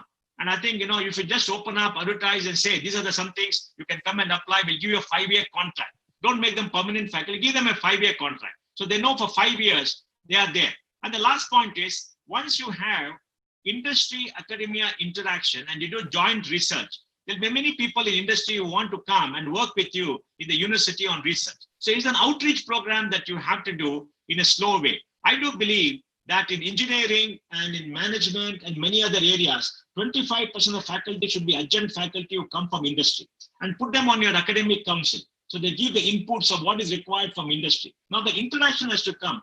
Certainly the biggest challenge with our university, including BHU, is the level of interaction outside the campus to the campus comes down. Yes, in the campus, everybody comes there. There's tourism. I also went there 4 or 5 times. Very exciting to go there and talk. But remember, the faculty has to go out. The management has to go out. People from industry have to come in. They have to work together there. So once you're able to bring that interaction together, it will be a very different university. It will be a part of the larger society on a continuous basis, not just a place where people come from outside just to have a deco and go back. I think this is very important to do. There's a mindset issue, Sandeep. So, Yeah, Sanjeev, thank you. Yeah. if you permit me, I do want to tell Mohan and others, we do have a adjunct faculty program. Professor Jain alluded to that. We have 5 courses being taught by about 15 alumni members. And these are not just guest lectures, Mohan. These Yes. are full semester. In fact, this is my 3rd semester teaching there. I've been teaching for 3 semesters at this. I teach one of the most unique courses, I think, in the world right now on data and digital economy, which is 4th Industrial Revolution. So at the undergraduate level, there's a lot of good changes that Professor Jain has brought about, and we are taking your advice seriously on this. Sanjeev, I do want to bring in Vishwanathan here. He wanted to talk, if there is a second permitting, if he wants. Yeah, sure. Go ahead. Go ahead. Give some answer or suggestion to Mohan's view on culture of innovation. Hey, thanks, Arvind. Thanks, Sanjeev. And this is to kind of highlight one of the things we spoke about, building that culture of innovation and entrepreneurship at the grassroots levels in the first and the second year. So as part of Cisco's corporate social responsibility, we came up with this innovative project called the Thinkubator. So what we've done with the Thinkubator in IIT BHU is created space and then provided mentors who work with all branches of engineering and allow them to work on a project for 12 months. And this is part of the curriculum. This is part of Puneet Bindlish course on entrepreneurship. And this has a certain amount of credits for the practical part. And we are now very pleased to say that actually 3 or 4 projects have got funded by the NASCOM Foundation. Wow. Many of the students have actually started their own companies. And one of the students whose program he started building, sanitizing machines which are intelligent, is being deployed in the railway station in Lucknow, Raebareli, and Varanasi. And then another student has built a wonderful prototype which uses drone technology, which was leveraged even in the border situation recently. So I'm extremely proud of students actually not from non-computer science background. I know Navneet from the ceramics department was asking this question is, what is the relevance of coding skills in non-core technologies? And I think if you really look at recently, just last week, you saw, for example, TSMC, which is a Taiwan-based semiconductor company, becoming more valuable in the world because they actually have 33 nanometer high-tech engineering ahead of Intel by a full 12 months. So I think it's important to learn coding. It's important to learn code technology, and it's important to do both of them really well for you to create differentiation in this new world. And whether it's in the area of pharmaceuticals, whether it's in the area of mechanical engineering, whether it's in the area of civil engineering. So it's about being specialized while having generalized skills. And every business is a software business today. So you need to have both. And that's the reason why I think we are having... Coding is like English. Knowing English is an operating language. That is exactly but Arvind and Sanjeev, why didn't you publicize all these great success stories? You've got so many success stories, so many adjunct faculty coming, innovative courses. You've been able to conduct exam in time in COVID. You've got all these student successes. I think people should know. You should talk to the media. People should know all these successes, what Dr. Jain and all of you have done. So people know that BHU is the forefront of innovation and is leading. So that will attract more and more people to you. It will create a sense of pride and people will want to join successful organizations. I think you need a little bit more marketing, Arvind. Great. Yes, that is what we are also working on, Mohan. Great suggestions. I know we are almost out of time. So Sanjeev, if there is no other questions, I would like to really thank Mohan for his last 1 hour of time, his energy and his vision for leading and telling us what, where is the future of both IIT BHU and education and for us lies. Thank you very much, Mohan. Thank you for your time. Thank you for your love and affection. I would request Mohan and Arvind, both of you, to stay back for 1 more minute while I invite Rajiv Gupta to offer the vote of thanks. Thank you. I think it has been a very, very brilliant discussion, Mohandas Pai Sahab. I think you've kind of touched on almost everything that we would have thought of. And Arvind, of course, led the discussion wonderfully well. So you talk about creating knowledge, you talk about collaboration for research, you are talking about industry academia interface, you are talking about the mobility between industry and academia, vice versa. And I think all of these, I must say, like Arvind said, most of these things have been put in place. The motion has been put in place in IIT BHU. And in fact, the new education policy, which talks about multi-dimensional and multi-dimensional courses, are very much possible in IIT BHU, because this is the only IIT which is housed inside a very, very vibrant university. So if we really look at research which cuts across different departments, etc., we should be able to create far more knowledge, and probably become the Vishwa Guru that we are talking about. So thanks a million to both of you. Thanks, Vish, for the Thinkubator program that you had brought in. Thanks, Sanjeev, for the question answer sessions. And thanks, Professor Jain, for the spirited leadership that you are providing to IIT BHU. We also have, I think, on the chat, our TPO, Professor Anil Agarwal, we have AK Tripathi Sahab, and we have, I think, today, people joining from all parts of the world. This is a new normal, as you know.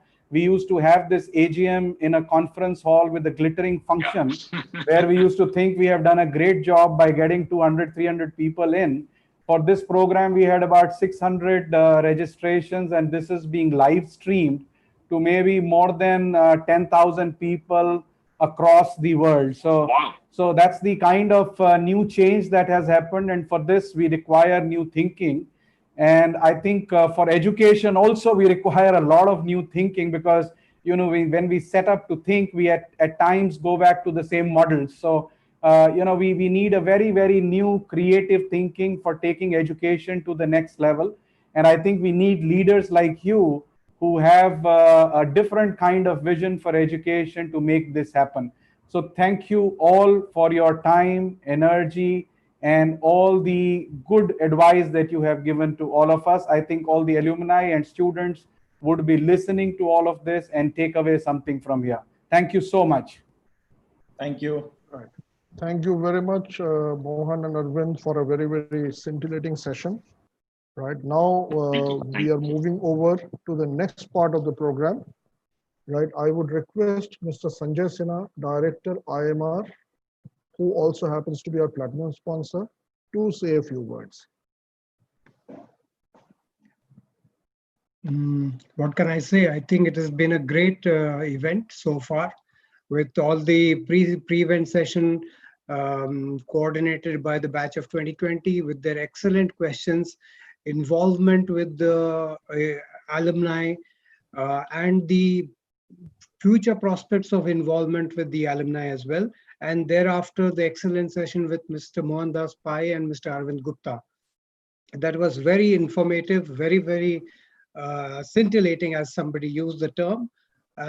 From my perspective, it was very, I should say, it was, just a few days ago, the new education policy was released. So it was more of a discussion on how as a general the education should be shaped up and what context it has for the new education policy. So I enjoyed the session very much, and thank you all for inviting me here. Right. Thank you, Sanjay. But Sanjay, being an alumnus, your responsibility does not end here. So we wanted to check with you, how would IMR like to engage with BHU going forward, IIT BHU going forward? And probably you are a success story of a core industry guy, so I think you can just say Absolutely. a few words on that. Well, instead of myself, I'll talk about IMR. IMR was founded by an 86 batch IIT BHU pass out, Mr. Anirudh Mishra, who's my boss. And within our group, today we have evolved as a group quite significantly, but we consider ourselves still quite small, and we are growing.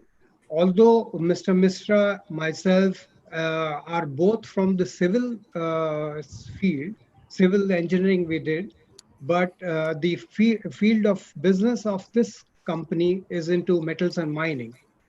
So therefore, the importance of interdisciplinary approach, the things which Mr. Mohandas Pai talked about, the learnability, I think we have also graduated towards that learnability.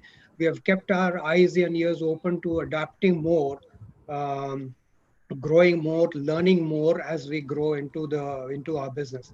From our perspective, from the business, definitely there would be a lot of things where we can engage with BHU, not just as an employer, but in the traditional fields of civil and mining. How do we gain from the research which the institute has, or we can direct some research into into the mining area, for example. Today, we have several mines in our group or business portfolio where the cost of production is going to be a critical factor. And how do we engage with the BHU team, IT BHU team, to gain from their experiments with the mining endeavors, the mining technology is being used, etc., to help us in our reduction of cost of mining. Thank you very much, Sanjay. Thank you very much, and good to have you with us. Do we have Dr. Ajit Singh with us, Rajiv? No. And Praveen Singh from Power Finance Corporation? I think he should be there. Right. Vedant, can you please bring him in so that we can request Praveen to talk about his organization and the way they would like to engage? Just let me check if he is in the call. Right.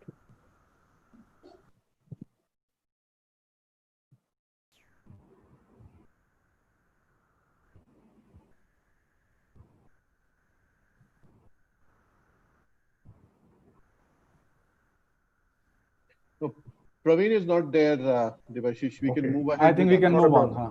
So in that case, I would like to conclude the session by thanking. There is a Edureka video which was to be played, I guess. Yeah. Right. Mrigang, can you please play the Edureka video? Yes, sir, I'm on it. Yeah. So all of these sponsors are actually IIT BHU guys doing well in their own areas. That's right. So Mrigang, you can, you're on mute right now. So if you can, yeah.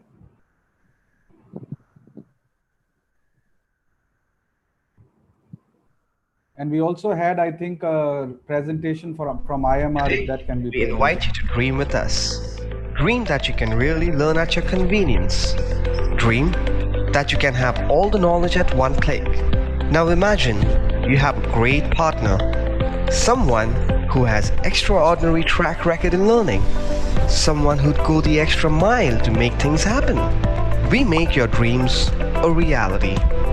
We are Edureka, leading the innovation of learning since 2012. We deliver world-class learning solutions virtually, live instructor-led online interactive sessions, 120 plus trending technology courses, recognized over 140 plus countries in the world, highest completion rate, a whole new world of learning. We have millions of professionals and students across industries. Learn with leading institutes. A true Eureka moment in learning. Lifetime learning access. 24/7 expert support. Flexible schedule. Real-life projects. Mentoring by industry experts. Industry and registered partners. Corporate clients. Today looks nothing like yesterday, so why should your learning? Edureka, the ridiculously committed learning platform. Thank you very much. We have one more sponsor, Rate Gain. If you can just put the video also. Yeah, yeah, and we, I think, have a video from IMR as well, if that can be also played quickly. Yeah. And these are all success stories of our alumni in different areas.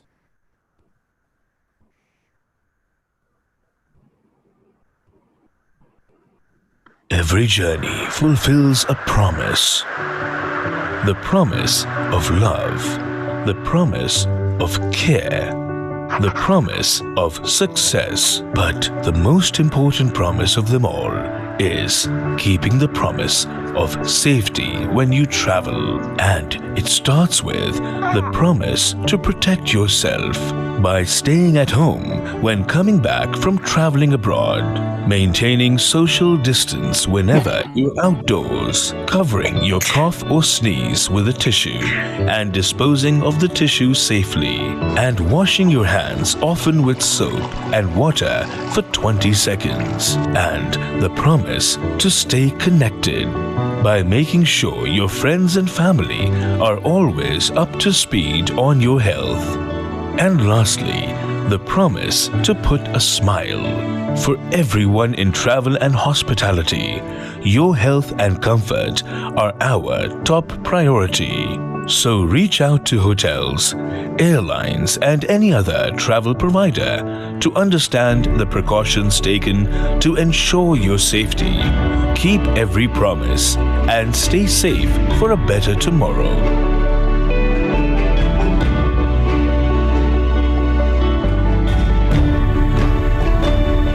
Issued in public interest by RateGain. So RateGain is actually our platform sponsor and is a world-leading SaaS player that uses AI and machine learning to help travel and hospitality companies. Would like to personally thank Ankit for making this program and this platform successful for us today. Thanks. Go ahead, Debashish. Right. Thank you very much. Now we come to the conclusion of this part of the program. Right. Uh, First and foremost, I think we need to thank all our sponsors. Incidentally, they are also our alumni, so which makes it a great combination. Thank you very much for supporting us. Without your support, we could not have had this program, and this is very, very critical. Likewise, I would like to thank all our luminaries, Professor Jain, Mr. Mohandas Pai, Dr. Arvind Gupta, for coming in, taking time out of their Saturdays, Sundays, and being with us. Right? Whatever they have spoken have been a value addition to everybody. So thank you very much for your time. The professors from the Institute, Professor Tripathi, Professor Agarwal, and others who have joined in, thank you very much for investing your Sunday with us and participating in the conversation. All the participants who have come across from various parts of the world, irrespective whether it is day or night or whatever it is. Sunday is a Sunday and it is always a challenge to find out time, but thank you very much for being with us. Most of all, I think all the people who have worked behind to make this happen, led by an ever energetic Sanjeev Nikor, Rajiv Gupta, Nirupam Sinha, Madhur Garg, Pramod Joshi, and everybody else. Thank you all for making it happen. And foremost, all the participants for joining in. Thank you very much. This part of the program is over. Now we move over to the next part of the program, which is welcoming the graduate batch 2020. And I would like to welcome Mr. Sunil Khanna, alumnus 1996, and former president of Vertiv and Emerson, to welcome all the new graduates into the fold of the alumni. Thank you very much. Megant, please bring Mr. Khanna in the front.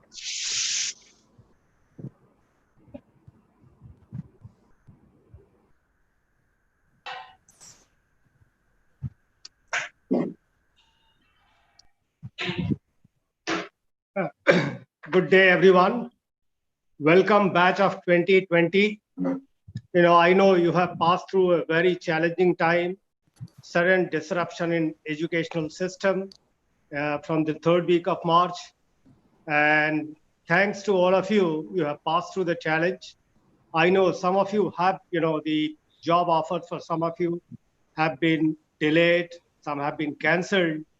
And I am sure in the coming days, coming weeks, coming months, you will be able to, overcome that challenge and, come out very successful. Now, one word of advice to all of you, you are coming into the new world and, don't think, that you are now through with studies. While you were, in the college, you were going through a study in a very structured manner. But as you know, the technology, the business processes, they change from time to time, and you have to keep updated yourself with technology, with business processes. So you have to be a student throughout your life. It is not that now classes are over and you can enjoy this work. So remember that you have to continue, uh, getting up yourself updated with new trends in technology, the way they are taking place. And let another word of advice: whatever you do, whether as an entrepreneur or in a job, do with your total heart and mind in it. Enjoy it, and in case you don't find things which is of interest to you, look for a change. Look for a job where you can give your heart and mind, and be focused. I wouldn't say work hard, I would say work smartly to improve productivity, your value addition to any organization or whatever you do. And very important is the teamwork, something in college we don't learn that much. We compete against each other in college, scoring better marks. But when you come to the industry, teamwork is very important, helping each other. I welcome you all to this AIBA platform. This is a platform and advising, requesting all of you and your friends to join the AIBA. This is a platform that provides an interface between the alumni, the institute. We provide industry connect to the institute. And during the centenary celebrations, you would have seen the involvement of AIBA, how closely AIBA was involved with the institute. We conduct various programs for the institute, for students, as well as helping alumni in the need. So I welcome you all to the AIBA. Look forward to all of you joining AIBA, requesting all your friends and colleagues to join AIBA and take best advantage of it. What we are looking forward to in AIBA is the young leadership, and request advising you, some of you, to take leadership role in AIBA and help AIBA to be, go forward, achieve newer heights. So welcome you all, and thank you. Thank you, Sunilji, for that wonderful, crisp welcome to everybody and highlighting all the salient points. Definitely the way the world is changing. I think that thing of learning once and working for 40 years does not hold anymore. Every 6 months, something new is coming in. So we have to be continuously relevant, hence continuously learning. At the same time, as Sunilji said, we need energy in the organization that will come from all our fresh graduates and the younger people. So we look forward to you to take us to the next century, and please be involved. There are many things that we can do as an organization, right, which is what we would like to do. With that, I hand over to Priyanshi Porwal and Pranav Vyas to talk about the graduating batch and take us through this program. Thank you very much. Over to you, Priyanshi and Pranav. Thank you, sir, for this wonderful opportunity to represent the batch of 2020 in front of you all. So I would first like to tell my story in brief. I joined IIT BHU in 2015 as a part of mechanical engineering department. When I first came to college, I will be honest, I was utterly disappointed by the infrastructure here. It was nothing like I had been imagining an old IIT to look like since the last 2 years of my JEE preparation. I used to wonder if I had answered one question more correctly, I would have been at a better place or a better college. But in the 5 years I've spent in college, a lot has changed, and the change has occurred in the institute as well as my thinking. Throughout my time here, I explored various clubs and cells like the Lit Club, the Cultural Council, and the Entrepreneurship Cell. So I met some very amazing people, both older and younger than me. This made me realize that college is much more than a place with just good infrastructure. What made it special were the people that I met and the things that I learned from them. So I remember attending Arvind sir's course on data and digital economy in the fourth year, and Puneet Binlish sir's entrepreneurship course in the third year. And I won't be shy to state that the kind of practical insights these courses gave us into the real world, I wasn't able to derive such insights from any of the courses in my curriculum since the last 3 years of mechanical engineering. I have also seen the development of the Cisco Thinkubator, and also have been a part of it on and off. And I also had the chance to interact with Vishaya sir. So all these experiences have taught me that the alumni of our institute are the catalysts of marrying the 100-year-old legacy of the institute with the relevant industry knowledge, and that is how the people currently studying in the institute actually get to know what is going on in the industry.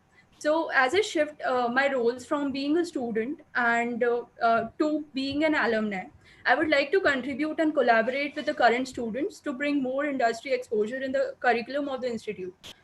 Also, Sanjeev sir wanted Pranav and I to speak about our batch's expectations from the alumni. We discussed with the panel members who were present in the informal talks, as well as some other students of our batch, to summarize what are the expectations of the batch from the alumni community. So, if you ask me, I seek mentorship from them, especially in the current time, because speaking personally, I had planned to go for higher studies in this year, but now I have lost clarity as to what should be my next steps. And it's not just me. A lot of my batchmates are facing similar problems. Many of them have lost their jobs, and they are forced to reconsider their well thought plans of their career ahead. So I believe that the alumni who have survived through the past recessions can be our guides in these difficult times. And with this, I come to another point, which is the involvement of female faces in the top tier of the alumni network.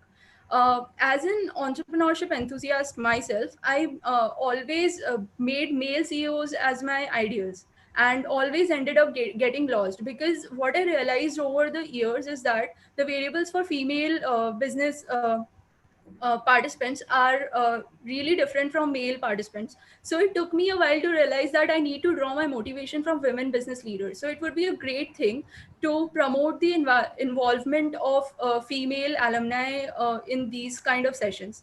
And at the end, I would also like to say that I really enjoyed the informal session that preceded this IIBA meeting, and it would be great to have more such themed informal interactions with the alumni in the future. With this, I rest my case. Thank you. Thank you, Priyanshi. To add to Priyanshi's case, I think I would also like to share one of my stories of joining IIT BHU.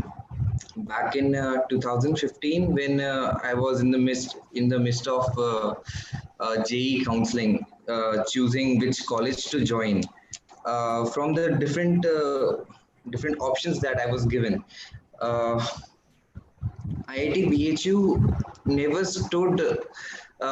never had this pro side of it as the alumni community. What I mean is that people were judging the different colleges based on their infrastructure, the type of learning, the packages that they offer, but nobody ever discussed that what are the kind of alumni community you get with the college.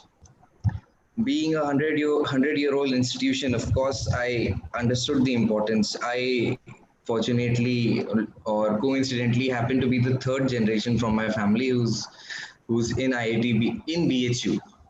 Oh. And this was what I realized when I finally joined in these 5 years, that the alumni community actually is one of the strongest point and one of the most important things that one must consider when they're trying to figure out which institution to join. I was fortunate enough to see the power of the alumni community through the eyes of different people I interacted with. How they told their stories of having an alumni in whichever organization they were trying to join or they were trying to go to or interact with. I also was fortunate enough to create relationship with a lot of alumni over the years because of the different events and alumni meetings that I was a part of and helped organize. And through that, I think I created relationships strong enough that people have through these years guided and mentored me, and I can I guess confidently say today that I have somebody, some elder brother or a very senior person, जैसे आज किसी ने chat में बोला godfathers who are in every city that of India that I might want to visit, and I can very happily go and crash at their place and ask for some kind of advice or help, whatever. Um, so we discussed the different expectations of the 2020 batch with the panel members of 2020 batch that were in the pre-event, and some of the few points that came up along with those which Priyanshi mentioned were that we feel that these opportunities of interacting with the community are not enough, at least for students as of now. Like I got to interact with a lot of them. I know a lot of people by name and what they've done, their stories, their inspiring stories, but other people have not gotten this opportunity. So maybe that could be an area where the alumni community can focus. The community is also perceived to be quite scattered, at least from the students' point of view, because we boast of a community of like 10,000 people spanning a 100-year time frame, but still we don't see all that level of interaction and contact with these prestigious people.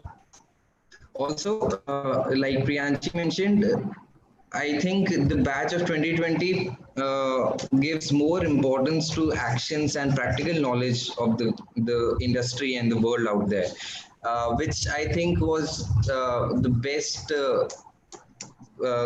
gotten through the courses which were recently launched by the Puneet sir and other people, which involved Arvind sir's course as well. I think those were the courses where, of course, most of the people saw a lot of interest and also learned a lot of things, practical things. For example, finance. That's something that everybody should know, because finance, medication, and law, these are the things that every individual requires in their life, and these are the things that are being taught through these courses. I think more of such interactions, workshops, and one-on-one sessions would be a great addition to the community. Thank you. Pranav, you guys have a video to run, right? Yes, Mrigank would probably just put up the video right now. Mrigank? Yes, sir, I am on it. I'm just playing the video. Okay. Please enjoy.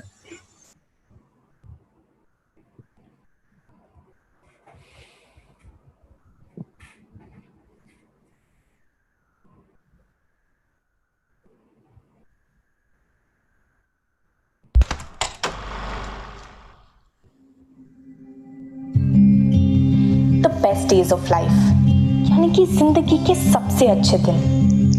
कुछ अलग सी होती है ना एक student की equation, Banaras शहर के साथ, इस कॉलेज के साथ। कैसे अलग अलग जगहों से आए ये अनजान स्टूडेंट्स के बीच बिताए दिन जिंदगी के सबसे हसीन दिन बन जाते हैं। कॉलेज की स्टार्टिंग में डरा डरा सा रहने वाला, कैसे 4th ईयर में बेखौफ होकर रात को कॉलेज की रोड पे गेड़ियां मारने लगता है। फर्स्ट ईयर में वार्डन के डर से 10 बजे हॉस्टल वापस लौटने वाली, कैसे लास्ट सेम में 10 बजे हॉस्टल से निकलने लगती। दुनियादारी से अनजान रहने वाला कैसे 4 सालों में एक नौकरी, एक एक्सपीरियंस और एक कैरेक्टर कमा लेता है। किसी भी ग्रुप की दोस्ती में कई खास पल होते हैं। एग्जाम से ठीक एक रात पहले पढ़ना, साथ कैंटीन जाकर मैगी खाना, घाट और गलियां एक्सप्लोर करना, दोस्त की बर्थडे पर जीपीएल लेना, नींद के नशे में क्लासेस अटेंड करना। आगमन में साथ प्रैक्टिस पर जाने से शुरू होने वाली दोस्ती प्लेसमेंट के वक्त एक दूसरे का सहारा बनने तक पहुंच जाती है। अपने दोस्त की क्रश को भाभी बोलने से शुरू होने वाली दोस्ती भाभी की याद में पैक बनाने तक पहुंच जाती है। जब एक दोस्त का एक्सीडेंट होता है तो पूरी फौज सुंदरलाल पहुंच जाती है। जब एक की नौकरी लगती है तो पूरी फौज एक्सेप्टेंस साइन करने पहुंच जाती है। कॉलेज लाइफ का खास हिस्सा होते हैं सीनियर्स। कुछ ब्रांच की फ्रेशर्स पार्टी में मिलते हैं तो कुछ फेस्ट के लिए काम करते वक्त लिमडी रूम में। 3 दिन जब फेस्ट चलता है तो नवाबों की तरह बिल्ला टांग कर घूमने को भी तो मिलता है, और हर प्रो नाइट में दोस्तों के साथ नाचना, चाहे अमित त्रिवेदी हो या गुरु रंधावा। लड़कियों की एक गैंग होती है जो एक दूसरे के बर्थडे, सीक्रेट्स, प्रॉब्लम्स सब कुछ आपस में शेयर करते हैं। हॉस्टल के पास की टंकी पे जाने की ख्वाहिश से लेकर एक दिन गोवा ट्रिप सक्सेसफुल होने की खुशी, सब देखा इन्होंने। लॉन्डो का एक झुंड होता है जो हर काम साथ करता है, और हर झुंड का होता है एक अड्डा, यानी कि हेडक्वार्टर्स। कोई ओसी भी जुगाड़ कर लाता है तो कोई ब्लूटूथ स्पीकर, कोई गाने बजाता है तो कोई चिल्ला कर गाता है। इस सब के बीच कॉलेज के यार साथ में नाच रहे होते हैं। एक प्राइसलेस दोस्ती है। भुलाए नहीं भूल पाता कोई एलसी के छोले समोसे, टी की कोल्ड कॉफी, कड़क ठंड में सीप की चाय और लंका जाते वक्त बिरला रोड का खौफ। 80 घाट पर पार्किंग के टिकट से बचना, नाव में बैठकर गंगा के उस पार जाना, कभी दोस्तों के साथ घाट पे नाइट आउट करना तो कभी 80 घाट से लेकर राजघाट तक जाना।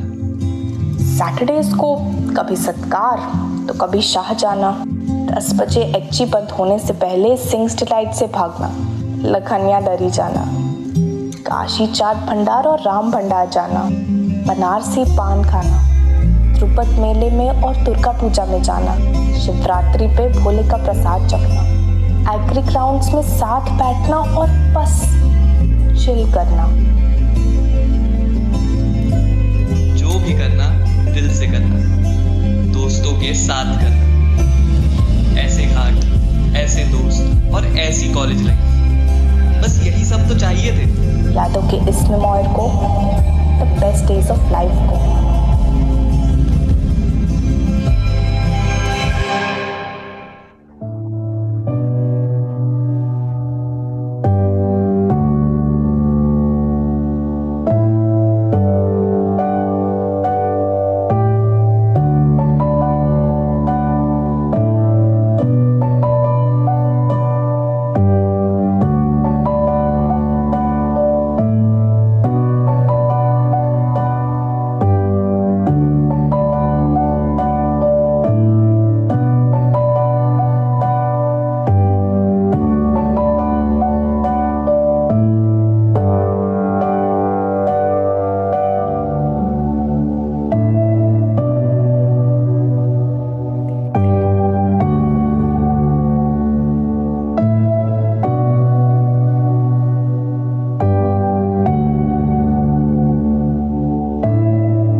Thank you very much and welcome once more to the batch of 2020. Welcome to the batch, to the group of alumni.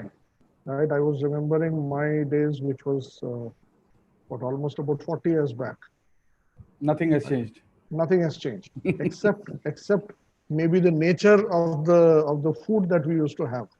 We used to have more traditional food. Now you have all kinds of food in Banaras. Right. With that, I would like to move over to the business part of the day.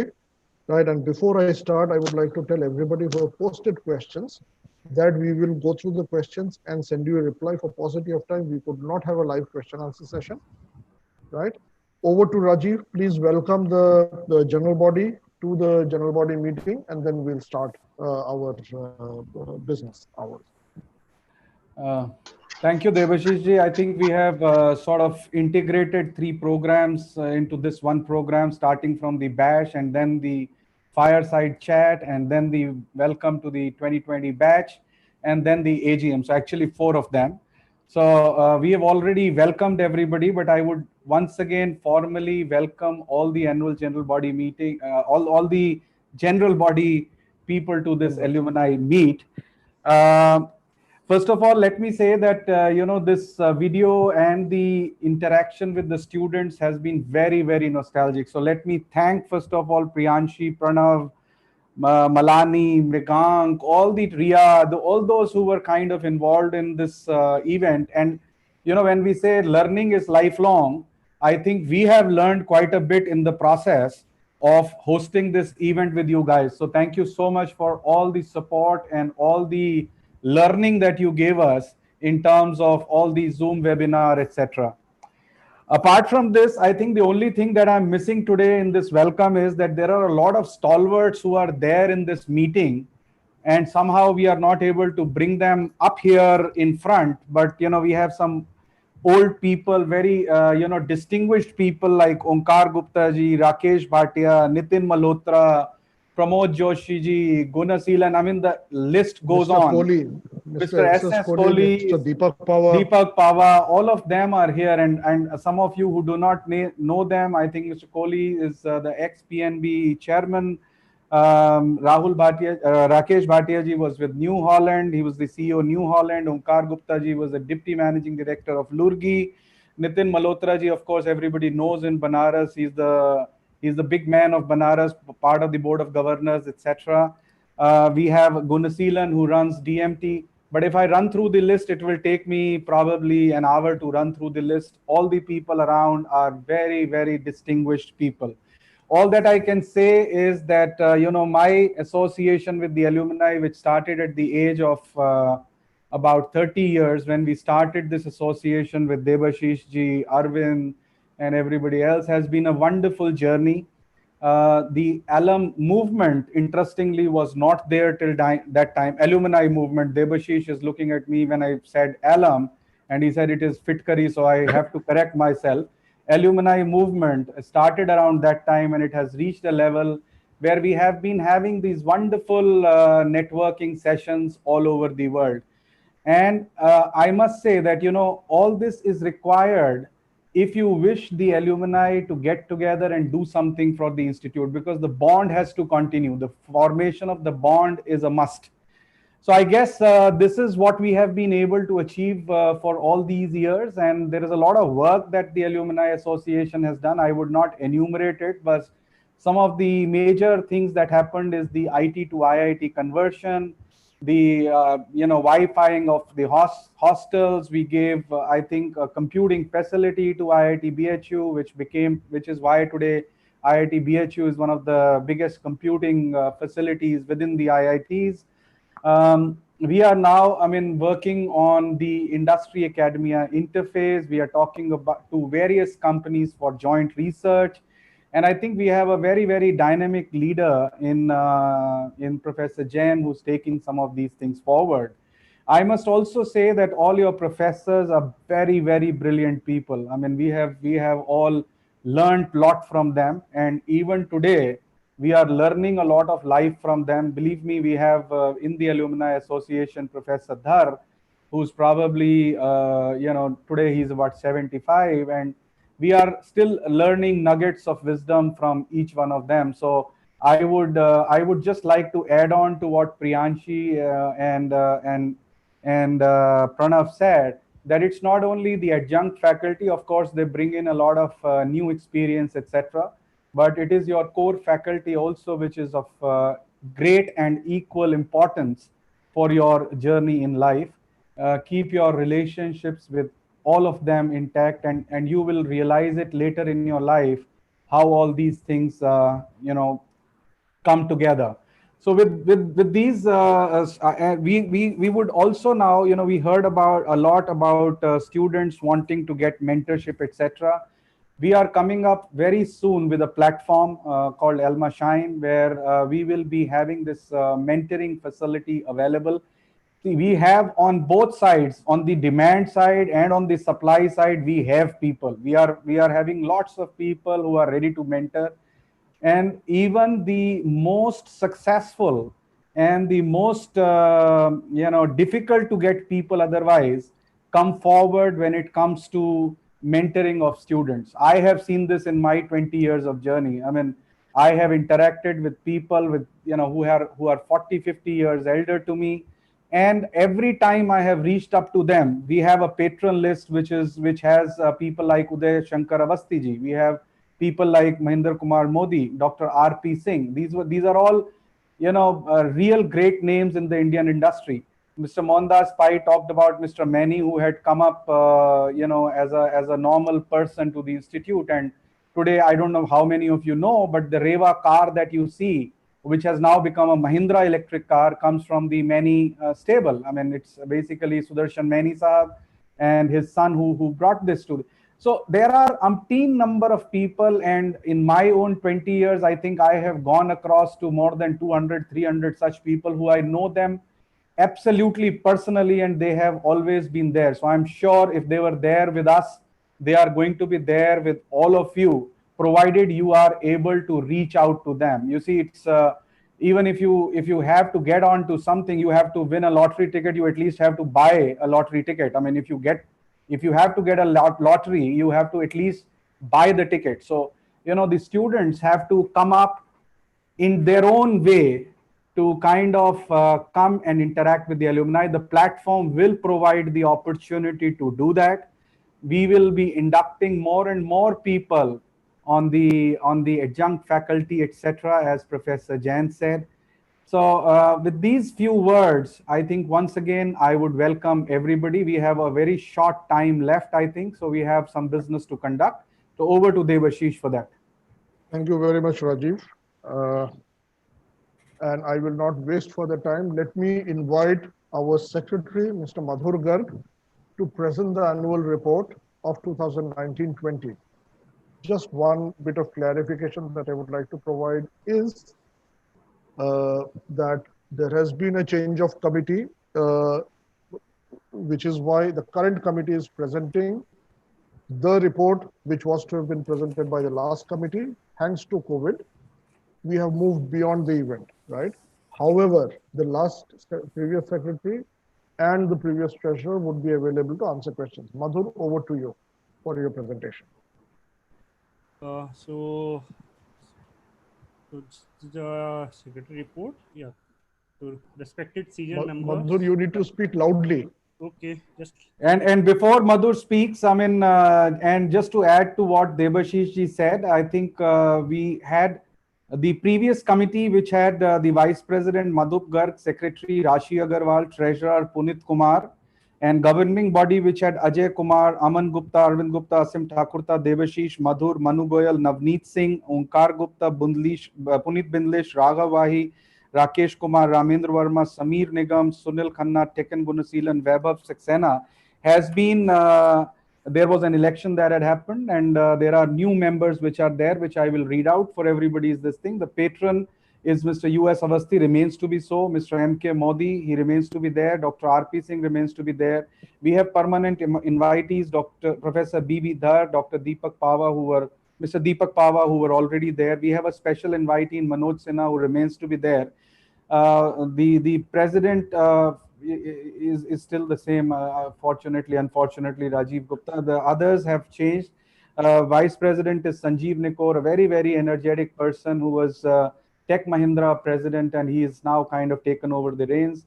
We have a new treasurer, Nirupam Kumar Sinha, again, very, very energetic gentleman. We have Madhur Garg, who is the husband of the previous secretary. He's smiling away. And we have the executive members, which are Arun Agarwal, Arvind Gupta, Gunasilan, Madhup Garg, Rahul Sharma, Sunil Khanna, Vikas Kumar Pandey, Ajit Saran, Puneet Kumar, Debashish Bhattacharya, Onkar Gupta, and Sanjay Govil. So welcome all of them as well. Thank you. Madhur, now you can go with the report. Okay, sir. Thank you.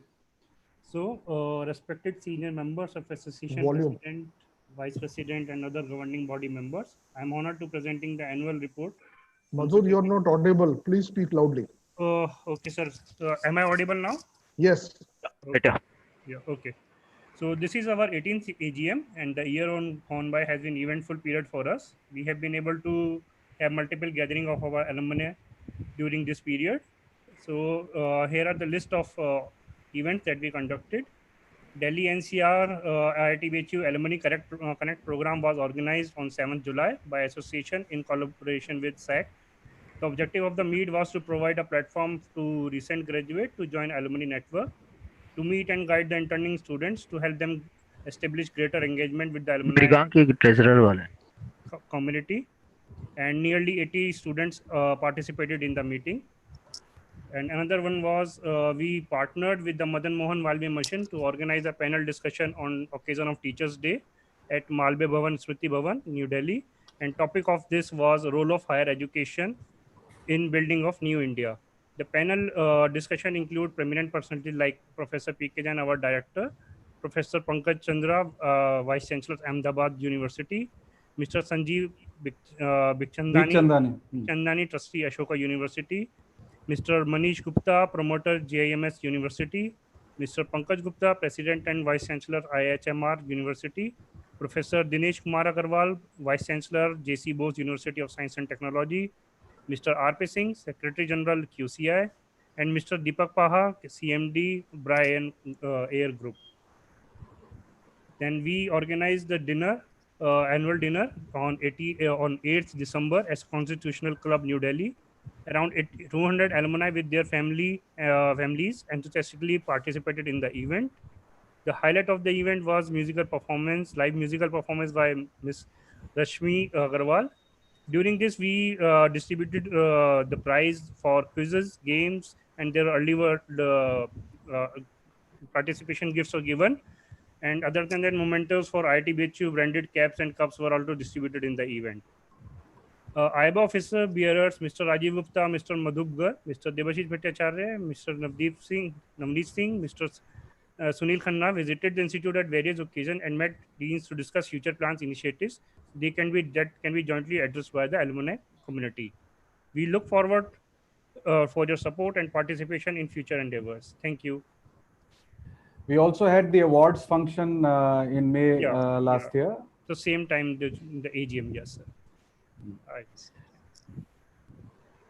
Thank you, very much, Madhur. Right now, I would like to put up the annual report for adoption. I would like somebody to propose adoption by raising their hand and somebody to second that. Can I have somebody who is going to propose? Yeah, Sunil Khanna. Mr. Sunil Khanna propose. Somebody who seconds? Nirupam Sinha. Nirupam Sinha seconds. No, that's okay. We will have you in the next one. Okay. So now that the annual report is adopted, over to Nirupam Sinha, our treasurer, to present the financial report for the last year. Mrigank, can you please start his presentation? So which presentation? The presentation by Nirupam, sir? Nirupam, yeah. Yes. हाय नमस्कार सभी गुरुजनों को वंदन और बाकी सभी लोगों का अभिवादन। बैच 200 को स्पेशल अभिनंदन। आप लोगों का जो वीडियो देखा इट वाज लवली। तो कुछ 2 लाइनें मैंने कभी पहले लिखी थी वो बोलना चाहूँगा। काफ़ी कुछ यादें आ गई। कोई खुशबुओं से कह दे आए मेरे घर पलट के, कोई खुशबुओं से कह दे मेरे घर पलट के, अरसा गुजर गया है मेरे बागवां को महके। धुंधला है वो जमाना हॉस्टल का आशियाना, किसी का रूठ जाना फिर सबका वो मनाना, वो दिन फिसल गए हैं बस ख्वाब में सिमट के, अरसा गुजर गया है मेरे बागवां को महके। So with that I would like to now come back to the financial statement जिसके लिए मैं यहाँ पे बैठा हूँ।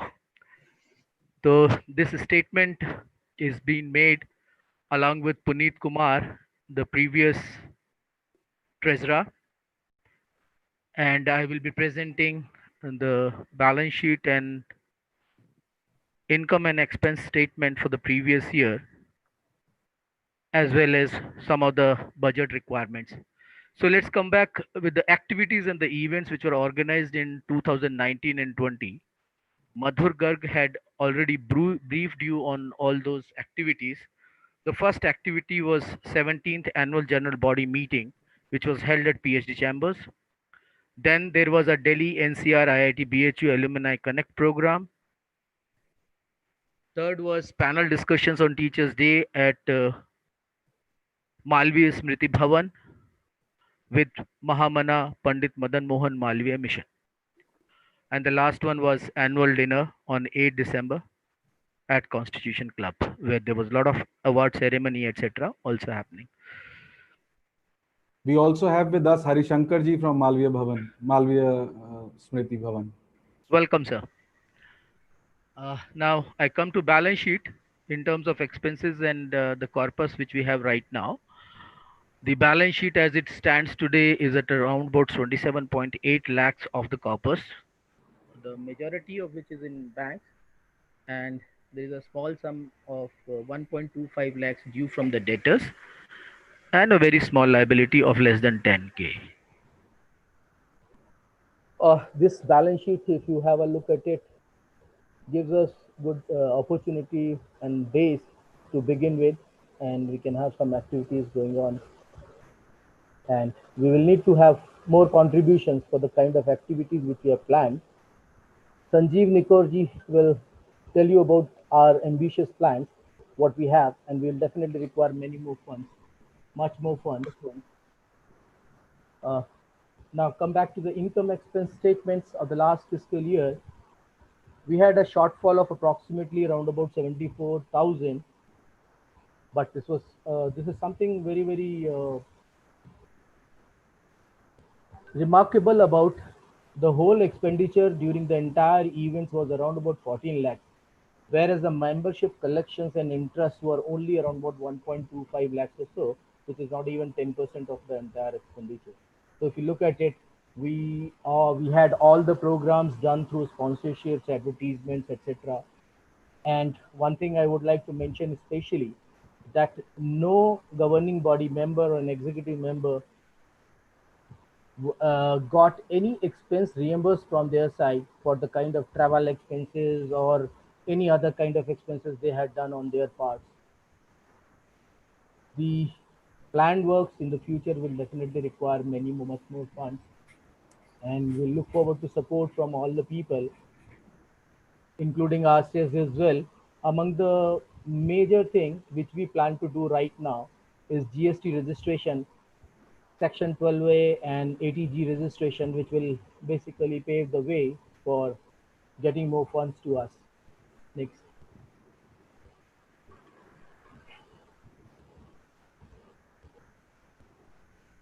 Next, Kadena.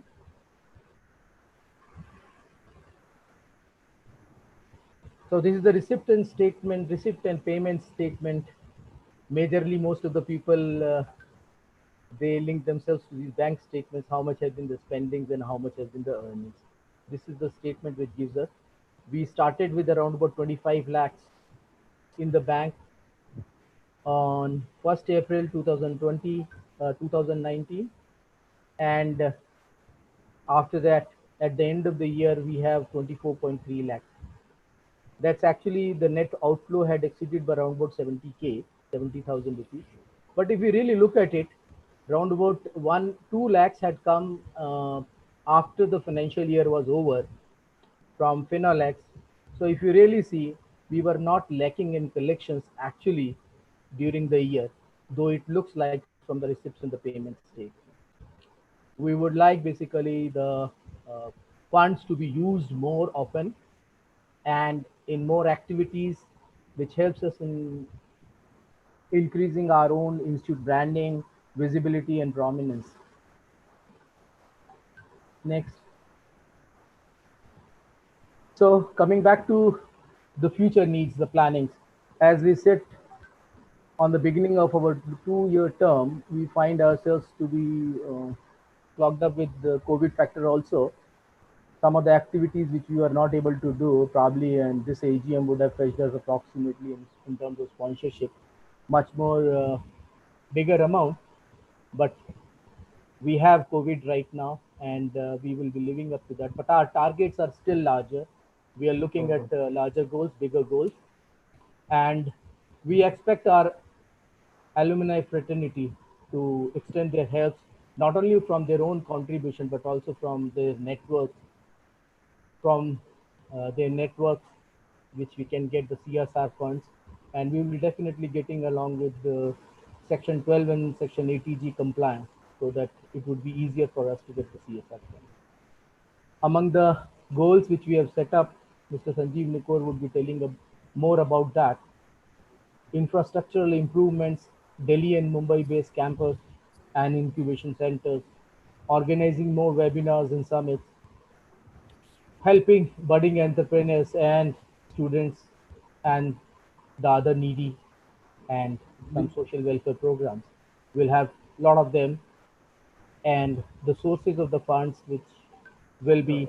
Sorry to interrupt, Nirupam, we will need to complete this, so maybe you can rush through this so that we just Finish, have about 2 minutes left to complete the almost program. two lines.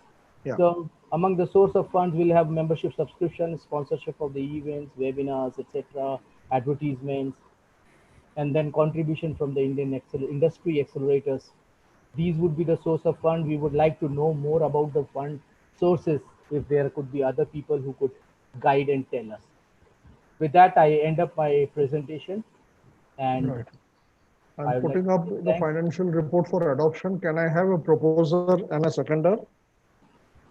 Mr. Debashish, I am Arvind Gupta. I would, before proposing, I have a very small minor question. Please. Legally, is the name of the association legally still Association of IT BHU Alumni or Association of IIT BHU Alumni? Okay, let me just touch upon this. We have already informed the Registrar of Societies that we have changed our name. So from that point of view, procedure point of view, we are complete. Normally, Delhi's Registrar of Societies does not issue any acknowledgement or anything. So if we have informed with the proper quorum details and everything, it is assumed to have been approved. So we are now legally Association of IIT BHU Alumni. But we need to change our bank accounts, etc. We need to change our bank accounts where we need to change those. Bank accounts and even our that on the financial statements, just the name on the top, Association of IT BHU, should become Association of IIT BHU. Yes, we need to change that. I would propose to adopt these things. I want to be the proposer to adopt the report. Right. So. Can I have a seconder, please? Thank you. I would like to second. Sanjeev Nikor. Okay. Thank you very much, which brings us to the close of this business session. Right. We have just about 1 minute left. So I request Sanjeev Nikor, Vice President of the organization, to please offer the vote of thanks. Dhar Sahab. Yeah, Dhar Sahab can do is it. Professor Dhar in? If Professor Dhar is in, maybe he would like. I can invite him over. Is Professor Dhar on the call? Okay, so I would like to propose the vote of, give the vote of thanks. This has been a fantastic event. Thank you, everybody, for your participation and support. I would particularly like to thank Arvind, Mohandas Pai, for making the Fireside Chat so interesting, the batch of 2020, which participated with such enthusiasm and presented such wonderful videos and memories, which brought tears to all our life, to all of us. And then I would also, in the end, like to thank Rajiv, Debashish, who have kind of, given so much momentum and energy, Guna, and all the new executive council members, Sunil, Pramod, who has now taken over as the chair of the batch council. So we are doing a lot of new things. Our whole aim is to increase the membership to 5,000 and make this a very strong association. And that is what we are moving towards, and we need your support for doing it. We want to build very strong industry partnerships with the institute. And we are planning at least 5 new partnerships like the Cisco. So thanks, Vish, for showing us that example. And we will continue with other partnerships now, and we will build that. So thank you in the end. Fantastic program. And I would wish everybody big success in their life. Thank you.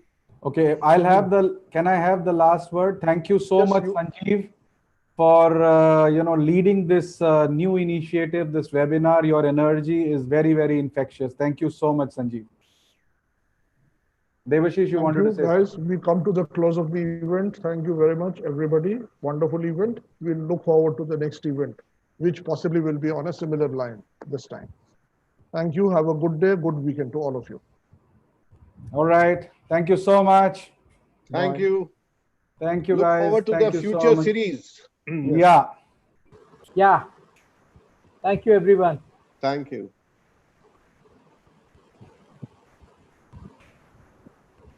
अच्छा मृगांक ये question answer